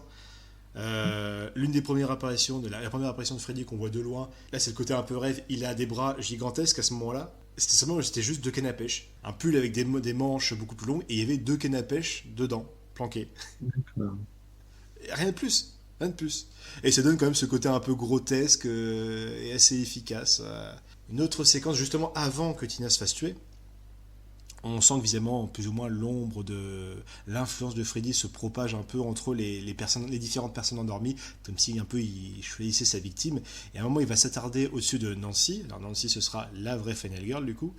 Et on a cette scène où on voit sa silhouette qui distord le mur derrière elle. Ah oui, oui, c'est impressionnant cet effet, ouais. C'est vachement impressionnant, justement, le mur se tend comme si c'était un drap et qu'on voit son visage et ses mains qui se tendent. Et alors, il y a eu le très mauvais remake de Vendredi 13, où on a une séquence en image de synthèse dégueulasse. Au lieu que ce soit juste des contours, c'est vraiment sa silhouette entière, mais entièrement entière en 3D, qui tend le mur et qui glisse, qui ondule gracieusement près de la personne endormie. D'accord. Où en fait finalement c'est même plus un mur, c'est juste de la pâte, enfin c'est littéralement le mur a fondu et a pris une forme humaine, enfin c'est immonde. Et ça a dû leur coûter je sais pas combien de thunes en exploitant des pauvres gars, des pauvres gars en images de synthèse sur leurs ordi et tout ça. L'équipe de Wes Craven, ils ont utilisé une map. Mhm. Ils ont pris une nappe en spandex et c'est tout. D'accord. Ça a dû leur coûter 3,95$ et c'est tout. Et ça marche. Après, oui, l'effet marche bien aussi parce que tout le mur est plongé dans le noir, donc on ne discerne pas C'est ça, les c'est ça. contours de la Ah, pièce, il n'y ils a ont que le juste fait un lit vraiment travail, électrique. ils ont fait Le un lit, travail formidable avec l'éclairage et voilà, ils ont pris une espèce de drap, une espèce de nappe avec la bonne matière et ça fonctionne. Je pense que c'est peut-être même la même matière que lorsqu'on peut voir le drap du lit qui se soulève avec Freddy en dessous, qui est vraiment sa silhouette qui tend le drap. Et du coup, le sang sur son visage, tu sais, qui tache un peu le drap, ça marche très bien aussi. Mm. C'est rempli de scènes iconiques de ce style-là. Justement, on joue vraiment sur le côté très onirique, ça donne d'excellents plans. Bon, alors c'est quoi du coup toi je sais pas si on les dit tout de suite, c'est quoi ta mort préférée du film? ce serait un petit peu évident. Alors, celle de Tina est excellente parce qu'il y a vraiment ce côté où.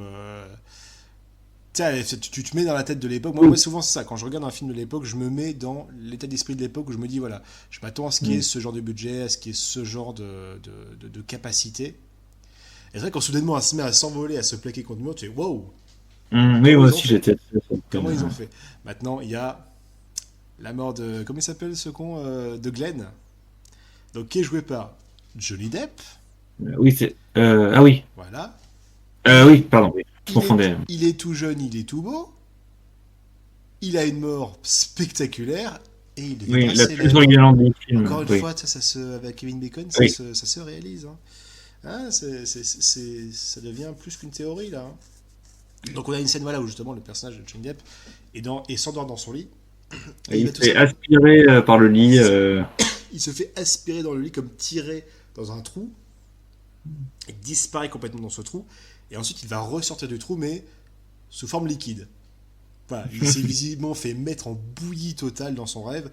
Et le lit recrache un immense geyser de sang qui se plaque contre le plafond, qui s'étale partout. C'est une super scène. Presque à la Evil Dead. Hein. Oui, un peu de ça, oui. Et donc là, c'est pareil. Ils ont repris, si tu veux, la pièce tournante de la mort de Tina. Ils ont repris le même décor. Enfin, ils ont changé évidemment l'habillage de la pièce et ils l'ont mis à l'envers tout simplement et ils ont versé leur faux sang. Le faux sang était trop visqueux, ils ont vraiment pris juste de l'eau teintée en rouge et ils ont inversé la caméra et tout ça. Et c'est pour ça que ça a l'air de bondir au plafond de manière aussi fluide. C'est qu'à la base c'est inversé, le sang juste tombe du plafond. Et c'est pas une mort, mais un plan assez iconique que moi je me rappelle parce que je l'avais vu sur une publicité bande-annonce sur Canal+. Ça va être lors d'une rediffusion, donc j'ai vu ça quand j'avais, je sais pas moi, 5-6 ans, donc c'était dans les années 90. Bref, où c'est la scène de la baignoire en fait, où t'as la griffe qui sort. Et en fait, moi, c'était un extrait de 10 secondes pour te dire allez voir ce film ce soir si vous êtes abonné sur Canal+. Et en fait, je trouvais ça tétanisant quoi. Et j'y repensais toute la soirée. Enfin, quand t'es très jeune, t'es très impressionnable forcément, et tu t'imagines un truc comme ça, c'est complètement fou quoi. C'est une séquence de dingue. Bon alors, si vous voulez, si on reprend vite fait le scénario, Tina a fini par se faire tuer. Donc là, voilà. Le personnage sur lequel le scénario est braqué finit par mourir. On va switcher à un autre personnage, Nancy, sa meilleure amie. Alors le petit ami de Tina est accusé du meurtre parce qu'évidemment va chercher à trouver une explication. On va surtout dire que c'est le petit ami un peu bad boy, un peu trou de balle, on va dire carrément. C'est un peu les cultures du viol, hein, j'ai envie de te dire quand même, parce que comment il domine sa copine, c'est borderline du harcèlement. Voilà, donc le mec s'est accusé, hein, et voilà, il finira aussi lui-même tué par Freddy en prison, il sera pendu par ses draps. Et donc oui voilà, donc Nancy va à un moment s'endormir dans son bain. Et donc on a du coup cette scène où on a le bras, alors elle est dans un bain en mousse, les jambes un peu écartées, et donc on a entre ses jambes le gant griffu qui sort de l'eau comme ça, prêt à l'attaquer. Voilà, c'est un plan iconique et très bien réalisé. Et alors là aussi, c'est un truc de dingue. Ils ont pris une baignoire, ils l'ont surélevée. Et en fait, c'est une baignoire normale sur toute la partie où est Heather. Ouais. Et le reste de la baignoire, en fait, c'est presque quasiment une cabine de douche. Donc qui descend beaucoup plus bas. Et dans cette cabine de douche remplie d'eau, évidemment, il y avait un mec en tenue de plongeur avec le gant. Donc il tenait debout et qui juste levait la main pour que c'est complètement dingue. Et voilà, le film est rempli de ces petites astuces de bricolage. Et la scène d'après, donc elle se fait tirer, elle s'endort complètement et donc là elle reste de mourir parce qu'elle se fait, dans son rêve, elle se fait aspirer par sa baignoire. En fait, sa baignoire devient un trou vers un espèce d'océan noir sans aucune lumière, etc. Et là, c'est génial. C'est un super plan. Et presque poétique, je trouve. C'est ça. Ils sont plongés dans le noir. Elle est en train de se noyer dans le noir. Putain de cauchemar, déjà, franchement. Se noyer dans l'océan noirâtre. Et la seule lumière provient du trou de la baignoire. Et tout simplement, la scène a été faite dans une piscine. On a fait une piscine dont on a entièrement recouvert la piscine. On a juste laissé le trou pour faire la fausse baignoire et ça a été tourné en sous-marin. Avec une doubleuse pour jouer Nancy, parce qu'il y a quand même pas mal de danger dans cette scène-là. C'est ça, c'est contrairement à Vendetta, c'est rempli de séquences iconiques, beaucoup plus Ah oui, c'est subtiles. clair Mais que ouais. la scène, le cauchemar qu'elle fait dans la salle de classe, où elle voit soudainement le body bag dans lequel est Tina qui se fait traîner. Oui. Il est génial ce plan. On a ce plan du couloir avec elle qui se fait tirer hop, d'un côté à l'autre, qui fait quasiment penser à la scène du couloir dans L'Exorciste 3. C'est une autre histoire. Petit mot sur les acteurs. Bah, on a un Johnny Depp tout jeune qui fait son taf. Hein. Soit il reste assez attachant, hein, bien plus que le copain de Tina qui est vraiment un espèce de douchebag énorme. Heather Langenkamp, je visualise pas vraiment ce qu'elle a fait par la suite. Alors évidemment, c'est un rôle qu'il a gravé au fer rouge, hein, bien sûr, hein, le rôle de Nancy. Hein. Donc là, je te repose la question comme c'est l'autre film. Est-ce qu'elle a joué dans les suites, ce personnage après? On la Alors, revoit? oui, si. En fait, le personnage refait une apparition, même assez importante, dans le troisième film de la franchise, du coup, où on apprend que visiblement,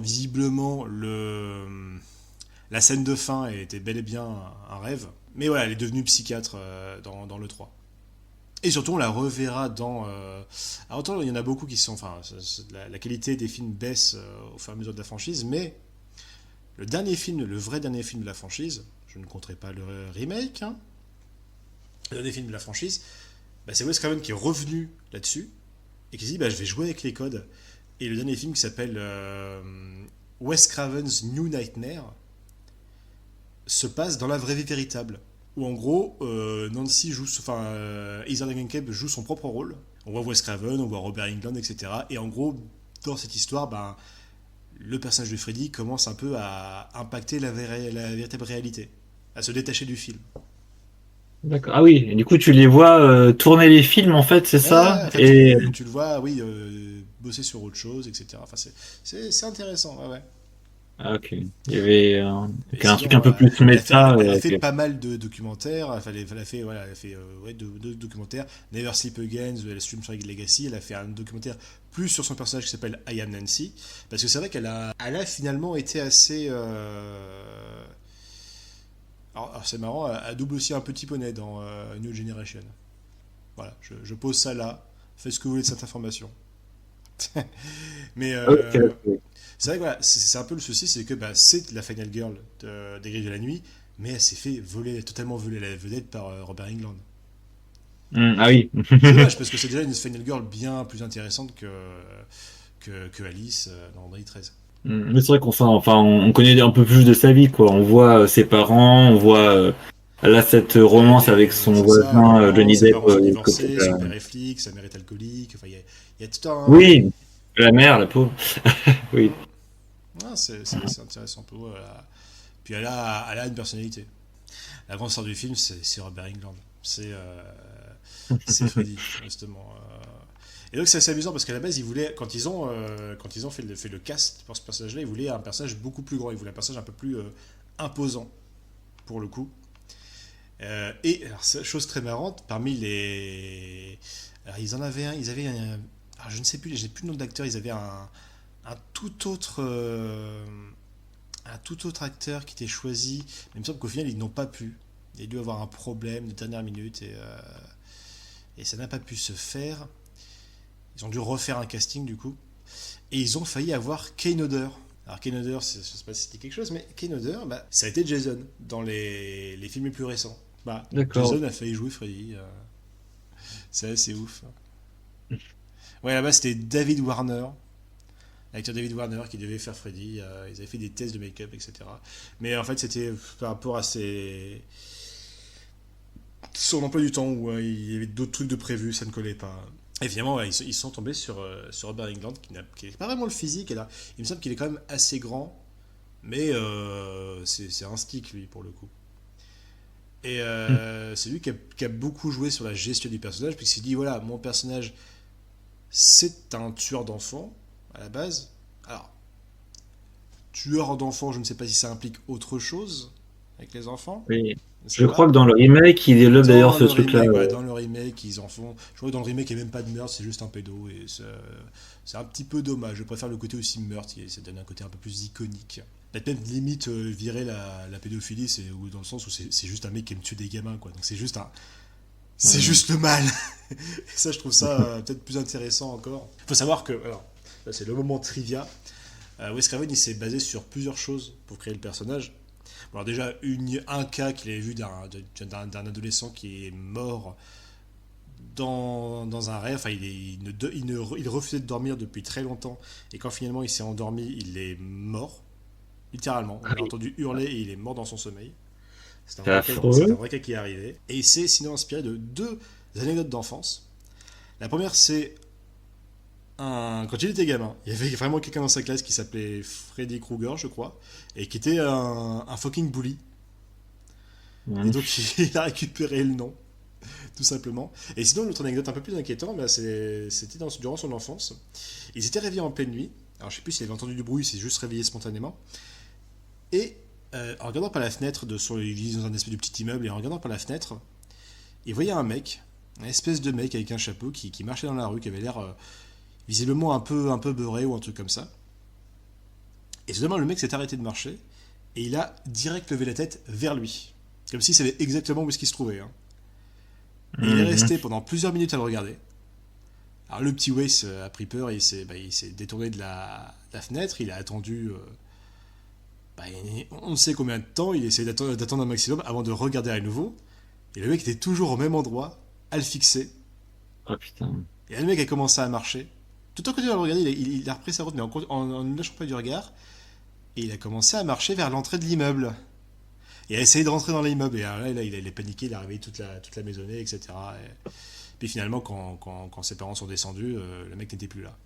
Mais voilà, ça l'a traumatisé parce que il est tombé sur une personne dont le but était juste de lui faire peur, quoi. Et tu dis, il y a une personne comme ça dont le réflexe, c'est de terrifier un gamin sans aucune raison.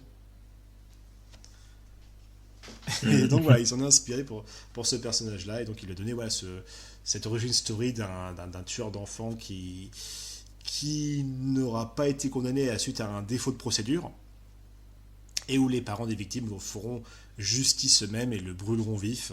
Et finalement, voilà, sa légende survit dans les rêves, et il s'est matérialisé finalement dans ces rêves-là. Et c'est pour ça que ouais, Robert Englund s'est dit, voilà, il s'est dit, bon, c'est un tueur d'enfants, et il s'est dit, ce genre de personnes-là, ils sont plus, comme il le disait, ils sont plus rat-like, c'est plus un physique de rat, un côté un peu plus pernicieux, un peu plus sadique, et pas des montagnes de muscles.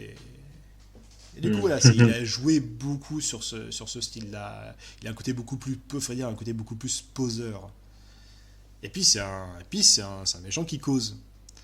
Ça change beaucoup Oui. des big tall and silent slasher.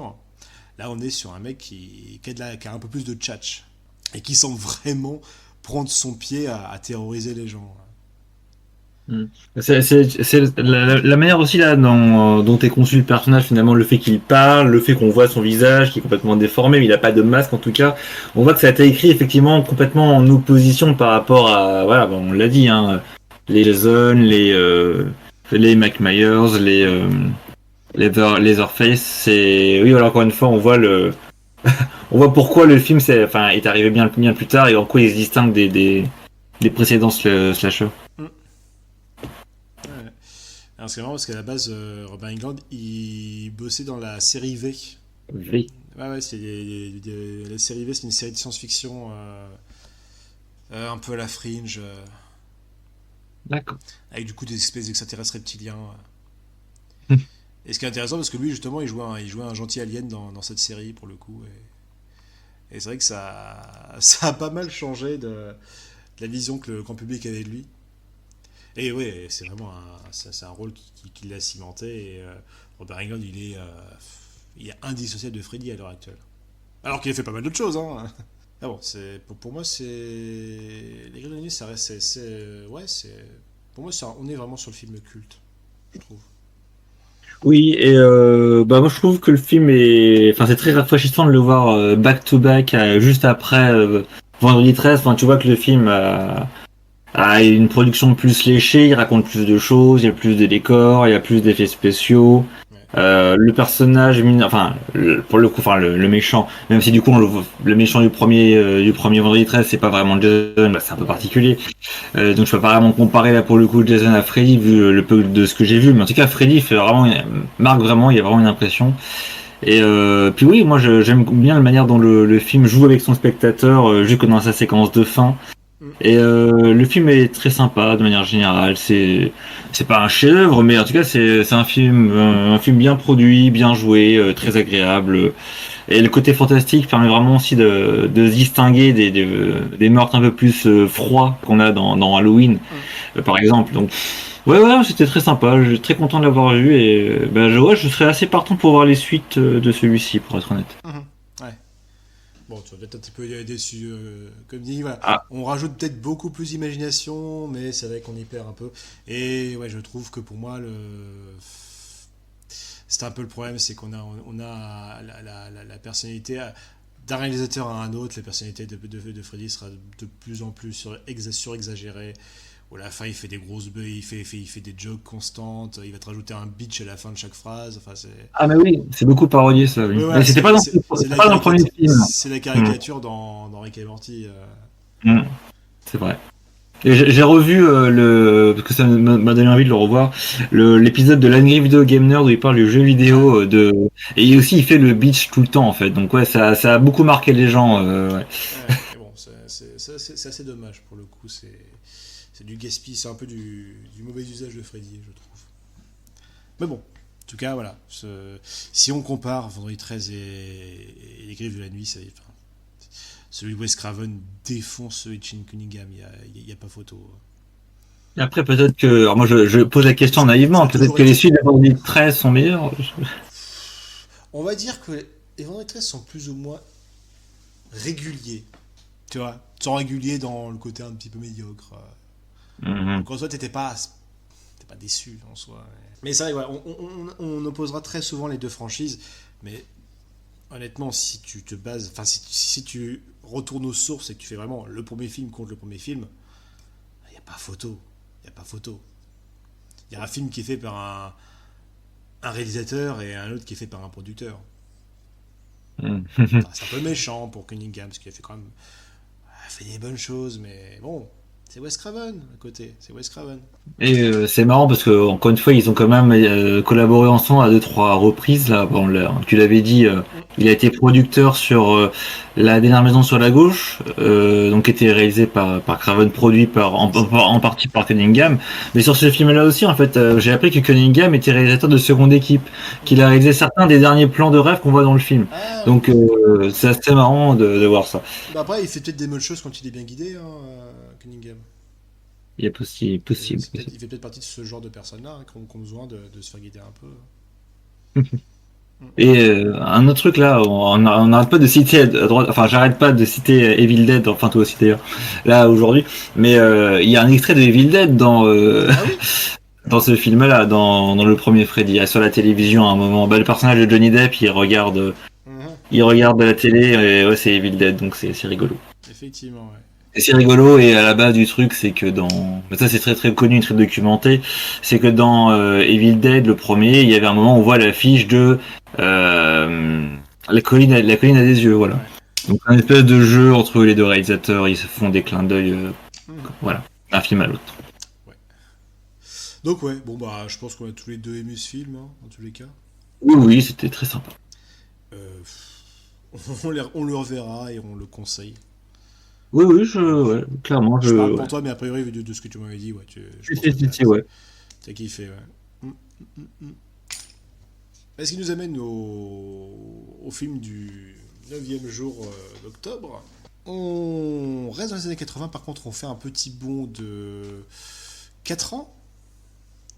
Non, Presque, ouais. non, 3. Moi j'ai bien, 3 ouais, moi je vois du 87, a priori, 3 ans après. ouais, c'est ce que j'allais te dire, ouais, 3 87. ans après, on est en 1987 et Clive Barker sort Hellraiser.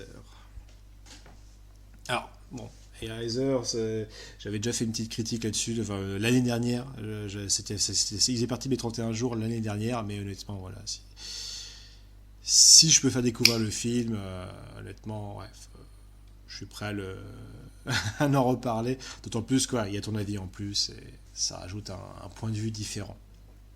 Un point de vue plus de néophyte, mais oui. Ouais. Donc Hellraiser, réalisé par Clive Barker, scénarisé par Clive Barker, adapté d'une nouvelle de Clive Barker. Et il a fait aussi le café, je pense, pour l'équipe, à mon avis. Ah, j'avais pas dit avant, oui, Les Griffes de la Nuit, Wes Craven avait aussi fait le scénario, du coup. Oui, Voilà. tout à fait. Comme quoi, quand on adapte ses propres écrits, c'est toujours un petit peu mieux. Mais... Donc oui, Clive Barker, alors Clive Barker, énorme écrivain de son époque en Grande-Bretagne, qui faisait beaucoup d'histoires assez sombres, assez trash, un espèce de... On n'est pas sur du pot, mais comment dire, un espèce de gothisme moderne, un espèce de gothisme un peu sadomaso, Mhm. avec une ambiance peut-être un peu plus punk.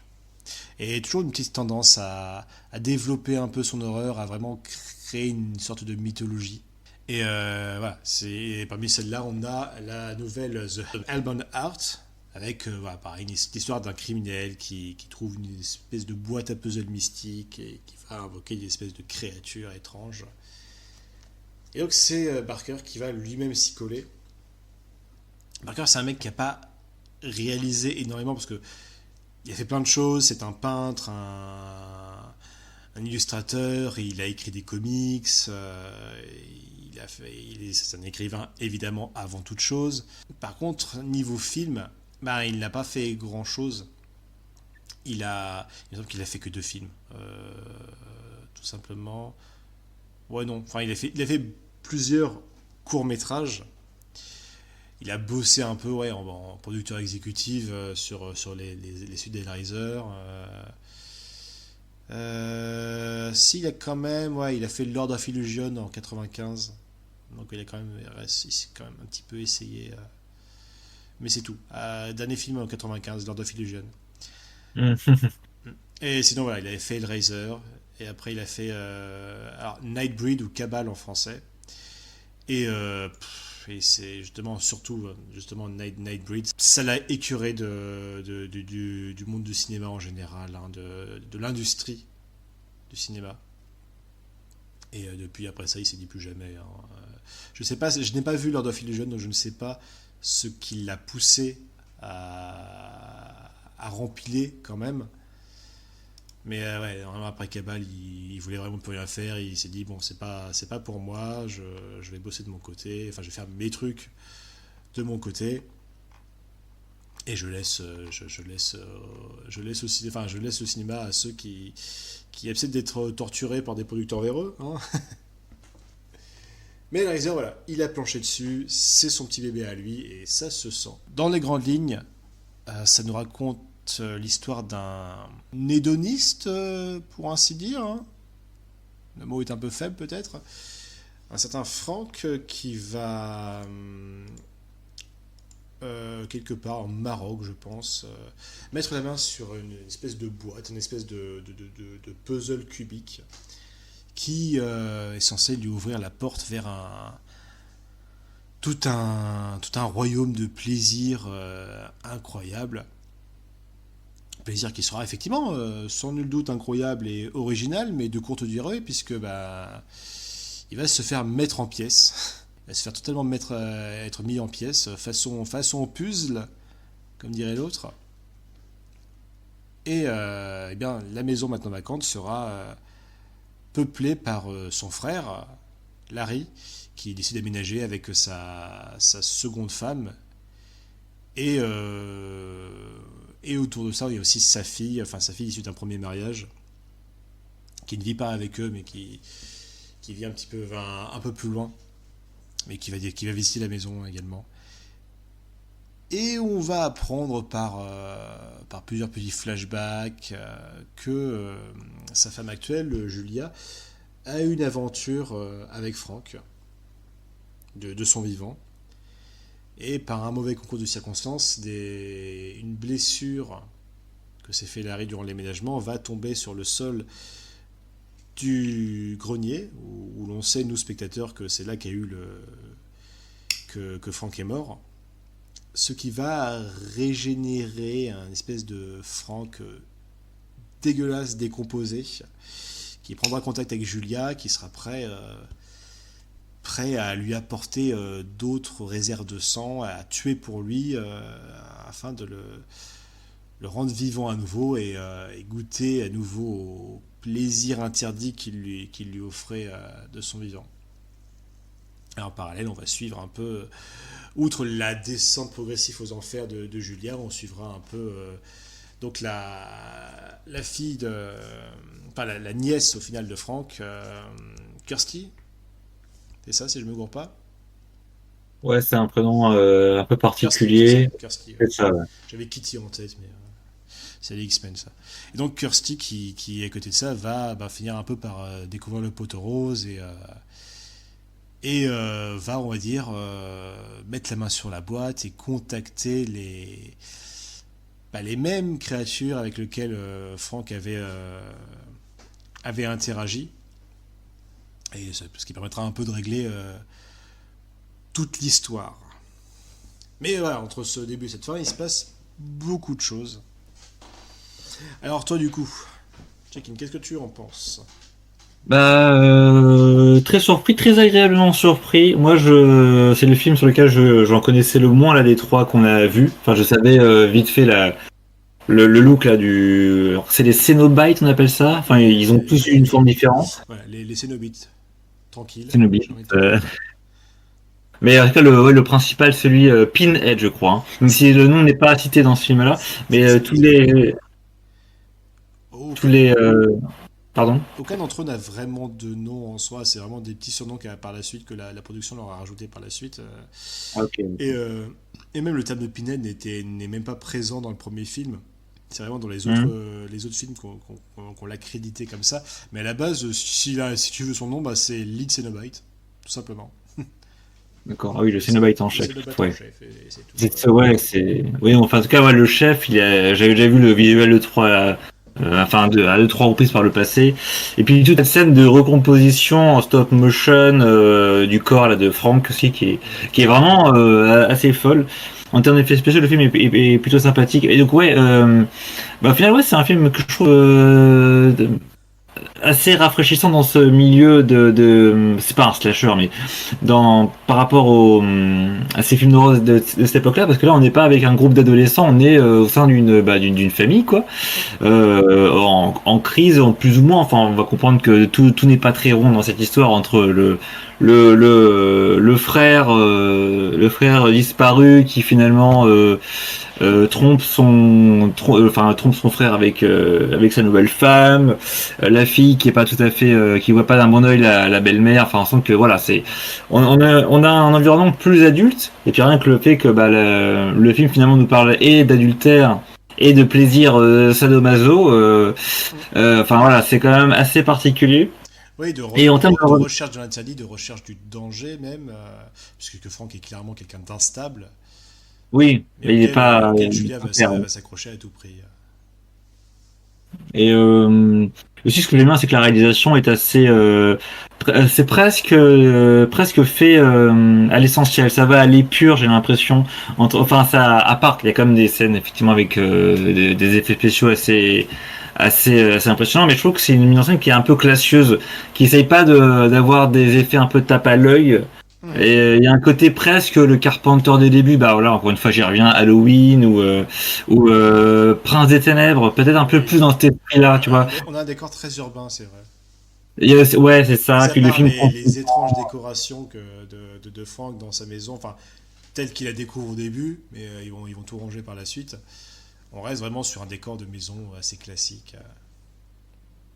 c'est ça. Et ouais, pour le coup, c'est assez sympathique, assez agréable. Après, je sens que l'univers est pas. Enfin, il a l'air d'être très intéressant l'univers, mais je sens qu'il est trop peu développé dans ce film-là. Ah oui, Et du coup, là, c'est pareil. Là, je suis curieux de voir les suites. Mais j'ai peur d'être déçu si les suites ne sont plus assurées par c'était par Clive Barker. c'était une totale intro, ouais, à ce folklore, justement. Il y a le 2 le 3 qui peut être intéressant, et vraiment après ça, le quatrième, il me semble, qui est quand même sorti au cinéma à l'époque, mais par la suite, tout est du direct ou DVD. Des fois, enfin, très souvent, ça ne développe absolument pas le lore, et c'est vraiment juste des fois une histoire qui clairement aurait totalement pu être autre chose, mais on va rajouter Pinhead à un moment, donc du coup, voilà, ça devient un film Hellraiser. Ah oui, Ouais, c'est vraiment cheap. Ok. à ce point-là, ouais. Mais oui, par contre, Clive Barker a développé ça énormément dans des comics, et il y a vraiment tout un panthéon qui se fait. C'est vachement Hmm. intéressant. Je suis pas sûr que ça peut se trouver en France, mais j'ai pu en télécharger des scans anglais, et c'est vraiment intéressant.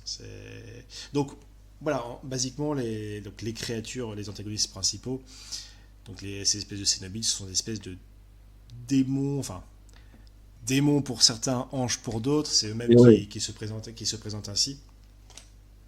Donc des espèces de créatures d'une autre dimension et qui sont basées sur la souffrance et le plaisir extrême.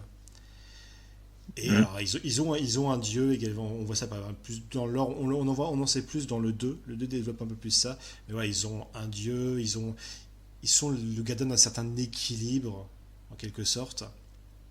Ah oui. Et justement c'est ça, c'est ils damnent des âmes, ils ont des victimes comme ça, ils ont plusieurs de ces boîtes qui ne sont pas spécialement sous la forme de boîte, hein, on appelle ça la configuration des lamentations. Mais à la base, cette boîte a été faite par un certain Le Marchand, donc un français, il me semble, un créateur français, qui est inspiré par les Cénobites à créer cet outil. Et voilà, ils font des victimes comme ça. Quand je dis, ça peut prendre une autre forme que la boîte, enfin, c'est extrêmement subtil. Je crois il y a par exemple les plans d'un bâtiment qui peuvent être en fait un puzzle. Une partition de musique peut ouvrir une porte. Il y a plein d'autres choses comme ça. Ça peut être un puzzle plus simple, un puzzle enfantin.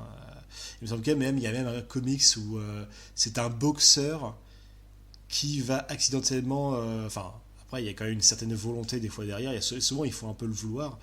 Un boxeur qui va se retrouver projeté chez les Cenobites juste avec en s'entraînant, avec une série de passes et d'échauffements qui va faire une configuration de lamentation. Ok, bon, c'est Donc particulier, oui. ouais, c'est très spécial, mais ouais, c'est. Et puis surtout, ouais, c'est un lore qui permet de faire énormément de petites histoires, pas spécialement liées entre elles. Les comics, c'est souvent ça, c'est souvent des petites histoires stand-alone, mais Hmm. diaboliquement intéressantes. Et on a quand même dans ce premier film certains aspects justement du lore qui sont montrés, justement parce qu'on a la boîte, on voit un peu comment c'est transporté, on a justement ce personnage du gardien de la boîte, c'est justement cette Ah espèce oui. de clochard. Ah, j'ai pas. Ah oui, si j'avais, oui, j'avais zappé. C'est assez particulier. Je trouve que ça sort un peu de nulle part dans ce film-là. Après, c'est peut-être mieux expliqué dans le reste de l'univers avec les comics, comme tu disais, et les autres romans peut-être de Clive Barker. Donc ouais, c'est un univers, c'est vraiment un univers à la Barker, tout simplement. Et ça donne surtout un design. Parce que les Cenobites, ils ont un design absolument génial. Ne serait-ce que bon, l'acteur principal, donc Doug Bradley, qui joue donc ce chef des Cenobites, donc Pinhead, avec sa tête, enfin sa tête lacérée en quadrillage et des clous plantés à chaque croisement de ces lignes. Il y a aussi pas mal de petits détails, ils ont une espèce de tenue en cuir avec des blessures ouvertes à certains endroits. Il me semble que Pinhead, il a justement au niveau des tétons, il a en fait deux lambeaux de peau qui est découpé et qui est retourné par-dessus ses vêtements. Pas mal de choses. De temps en temps, il y en a un qui porte des lunettes, mais qui n'a pas d'oreilles, donc les branches des lunettes sont juste plantées dans des trous, et sous ses lunettes, il a les yeux cousus. Ouais. Il y a le Cenobite femelle qui a la gorge ouverte, comme une espèce de trachéotomie. Il y a le Chatterer, du coup, qui a cette espèce de visage sans yeux, sans nez, qui a juste une bouche écorchée qui claque des dents. Pour moi, c'est le meilleur design, hein, de tous. Mhm. Ouais, là, enfin, en termes de make-up, ils se sont absolument éclatés. Ils se sont vraiment éclatés. À côté de ça, il y a cette ambiance.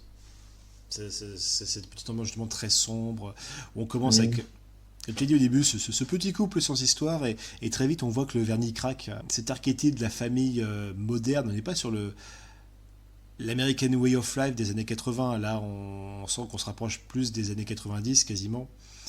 Et voilà, on est sur les familles modernes, on va dire recomposées, Oui.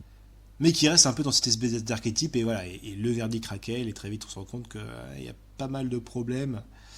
Justement, voilà, là, donc cette femme, donc Julia, qui ne peut pas oublier sa relation extramaritale avec Frank, son mari qui est niaiseux au possible.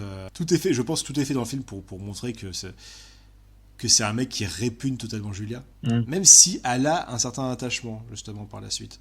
Et alors, je sais pas si toi tu l'as vu comme ça, j'ai vraiment l'impression que dans le passé, il s'est passé quelque chose entre Frank et Christy, clairement. Ah oui.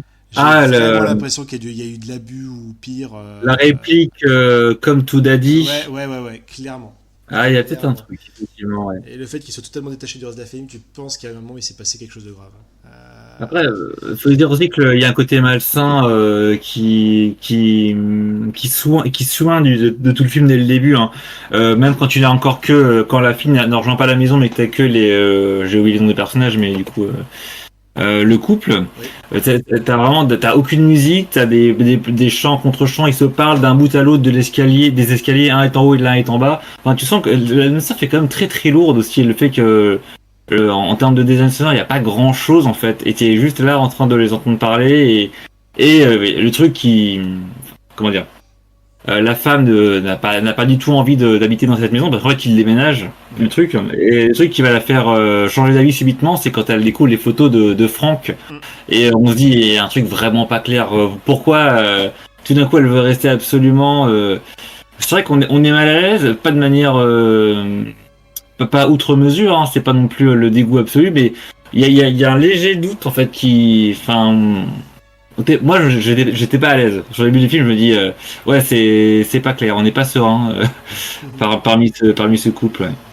La musique qui joue beaucoup aussi dans cette ambiance, c'est Christophe Nolan qui s'est chargé de la composition. J'aime beaucoup justement comment il va passer d'un début très boîte à musique légèrement creepy pour souvent partir sur vraiment du vrai orchestral, presque un peu de la musique d'église. Il y a une très belle composition, je conseille le film, je ne sais ce que pour la musique. Bah oui, la musique qu'on entend lors de la scène de recomposition justement de Frank, c'est vrai que c'est plutôt sympa, oui. Ouais, ce qui paraît pas, outre on a parlé un peu justement du look des créatures, mais voilà, si on veut parler sur les SFX, justement, voilà, on a cette scène de recomposition qui est en stop motion excellente, qui est dégueulasse à souhait, c'est poisseux, c'est gluant, enfin c'est... Mais il y a un côté fantastique aussi, presque quand même poétique, quoi. Ouais, c'est vrai que c'est écœurant, mais tu dis c'est le merveilleux qui surgit entre guillemets parce que un truc. Le merveilleux dans de la chair pourrie. Oui, bien sûr. C'est presque du. C'est pas Baudelaire? Non, c'est pas Charles Baudelaire? Je crois que Baudelaire a écrit un poème, oui, sur la décomposition de. Oui, c'est ce qui me semble bien. On va mettre de la beauté dans un truc absolument dégueulasse. Et toi, tu parlais justement du côté très urbain classique, sans fioriture, et je pense que c'est vraiment c'est pour mieux faire ressortir justement le côté fantastique. C'est la définition du fantastique, hein, selon la littérature. C'est vraiment l'intrusion de quelque chose d'irréel dans un univers classique, naturel, normal. Quand ça surgit dans le quotidien, quoi. Même les décors sont finalement assez simples, et quand il y a un truc bizarre qui arrive, ça se voit tout de suite. C'est la chambre d'hôpital avec ce trou qui s'ouvre dans le mur soudainement. Oui, qui m'a beaucoup surpris. Je pensais pas qu'on allait partir dans le monde. Finalement, on l'entreaperçoit, mais. Et on part sur une espèce de course-poursuite avec cette espèce d'abomination, cette espèce de démon crevette dégueulasse. Ouais, très, très, très étrange, ouais. Ça, c'est ça divise peut-être un peu les avis là-dessus, mais moi je le trouve joli. Enfin, je le trouve joli. Immonde, mais je le trouve bien foutu. Ouais, moi aussi, je trouve la créature extrêmement bien animée et bien designée. Après, c'est vrai que cette scène est un peu étrange parce que est-ce que ça fait partie des Cénobites? Enfin, tu sais, genre cette créature n'est juste, on sait pas ce qu'elle veut faire. Placée dans le. Ce c'est peut-être juste peut-être juste une bestiole locale, c'est peut-être Ouais. l'équivalent d'un clébard. Hein, si ça Oui, se c'est pas trouve. une créature qui fait partie du clan de Pinhead et qui va essayer Non, de capturer les c'est la âmes. dernière créature qui sera renvoyée à la fin. Oui, Donc, ouais, qui a ressurgi à la fin du je suis film, pas sûr ouais. qu'elle ait une très grande importance. Je pense pas qu'elle soit supérieure au Cénobites. Ouais, encore une fois, je trouve que la créature est très cool en soi, il n'y a pas de problème. Moi aussi, j'aime voir des trucs dégueulasses animés comme ça dans mes films. Mais peut-être qu'on aurait pu s'en passer. Je sais pas si elle apporte beaucoup dans le sens. Et puis je pense que ça pourrait surprendre un peu qu'on passe sur des humains avec du make-up, du gros gros make-up, et que soudainement on va te placer pas une marionnette. C'est ça. Ça peut être, je pense que pour certains, c'est peut-être les sortir un peu du film, malheureusement. Tout comme la scène de fin. Alors, la scène de fin, bon, il y a Ah, j'ai pas tout à fait un compris. petit cassage de gueule à la fin, en fait, tout simplement. C'est bon, déjà, la maison va brûler. Et ils avaient peut-être pas les moyens pour faire une maison qui brûle. Donc on a vraiment... la maison commence... On voit un début de feu, fondu, fondu vers la scène suivante, et puis rien. On a une chaise qui est posée là en train de flamber, histoire de dire ce sont bien les décombres de la maison. Mais tu vois, il n'y a même pas assez de décombres pour qu'on puisse penser qu'il y a une maison entière qui s'est effondrée. Puis qu'est-ce que la chaise ferait comme ça dans un coin alors que. Enfin, bref. Il y a peut-être il y a peut-être une essence poétique derrière, mais c'est vrai que ça fait un petit peu bizarre. Tout comme la scène juste après, où justement voilà, le gardien de la boîte va venir la récupérer. Donc, est un espèce d'être humain bizarre, une espèce de clodo qui bouffe des insectes, vraiment une aura très glauque. Et il va soudainement se transformer en une espèce de marionnette squelettique qui va s'envoler en POV parce qu'on n'avait pas les moyens de la faire s'envoler, j'imagine. C'est un petit plan qui dure 2 secondes, mais il n'est pas très très beau, honnêtement. Ouais, Là, pour le coup, c'était vraiment marionnette, tu pouvais peut-être voir les fils. Hein. Voilà, peut-être Mais sinon, juste après, le dernier plan du film, c'est que toute cette scène finale, et donc j'imagine toute l'histoire du film, on nous fait comprendre qu'elle était contenue dans un trou de la boîte. Tu sais, après on retourne. pour moi, ça, c'est juste une transition un peu moche, Ouais. certes, c'est une transition un peu moche, mais c'est juste quoi, c'est la boîte a été récupérée et elle va être redonnée à quelqu'un d'autre. Mais ça veut pas dire que ça se passe dans la boîte ou dans une autre dimension ou quoi que ce soit. Ah d'accord. C'est juste une transition pas incroyable, je suis d'accord là-dessus. Je croyais qu'il y avait un sens à ce truc-là parce que tu m'avais fait la remarque sans me gâcher le film, hein, mais au tout début tu m'as dit ah c'est étrange la première scène avec Franck qui récupère la boîte, le vendeur lui dit ah oui la boîte tenez elle était à vous, elle a toujours été à vous. Donc, je me suis dit est-ce qu'il y a une histoire de cycle temporel, un délire Après, je pense que c'est surtout une question de destin, de déterminisme. Et tout ça, Oui. simplement. En gros, c'est fait pour vous. Ça vous est destiné, en soi.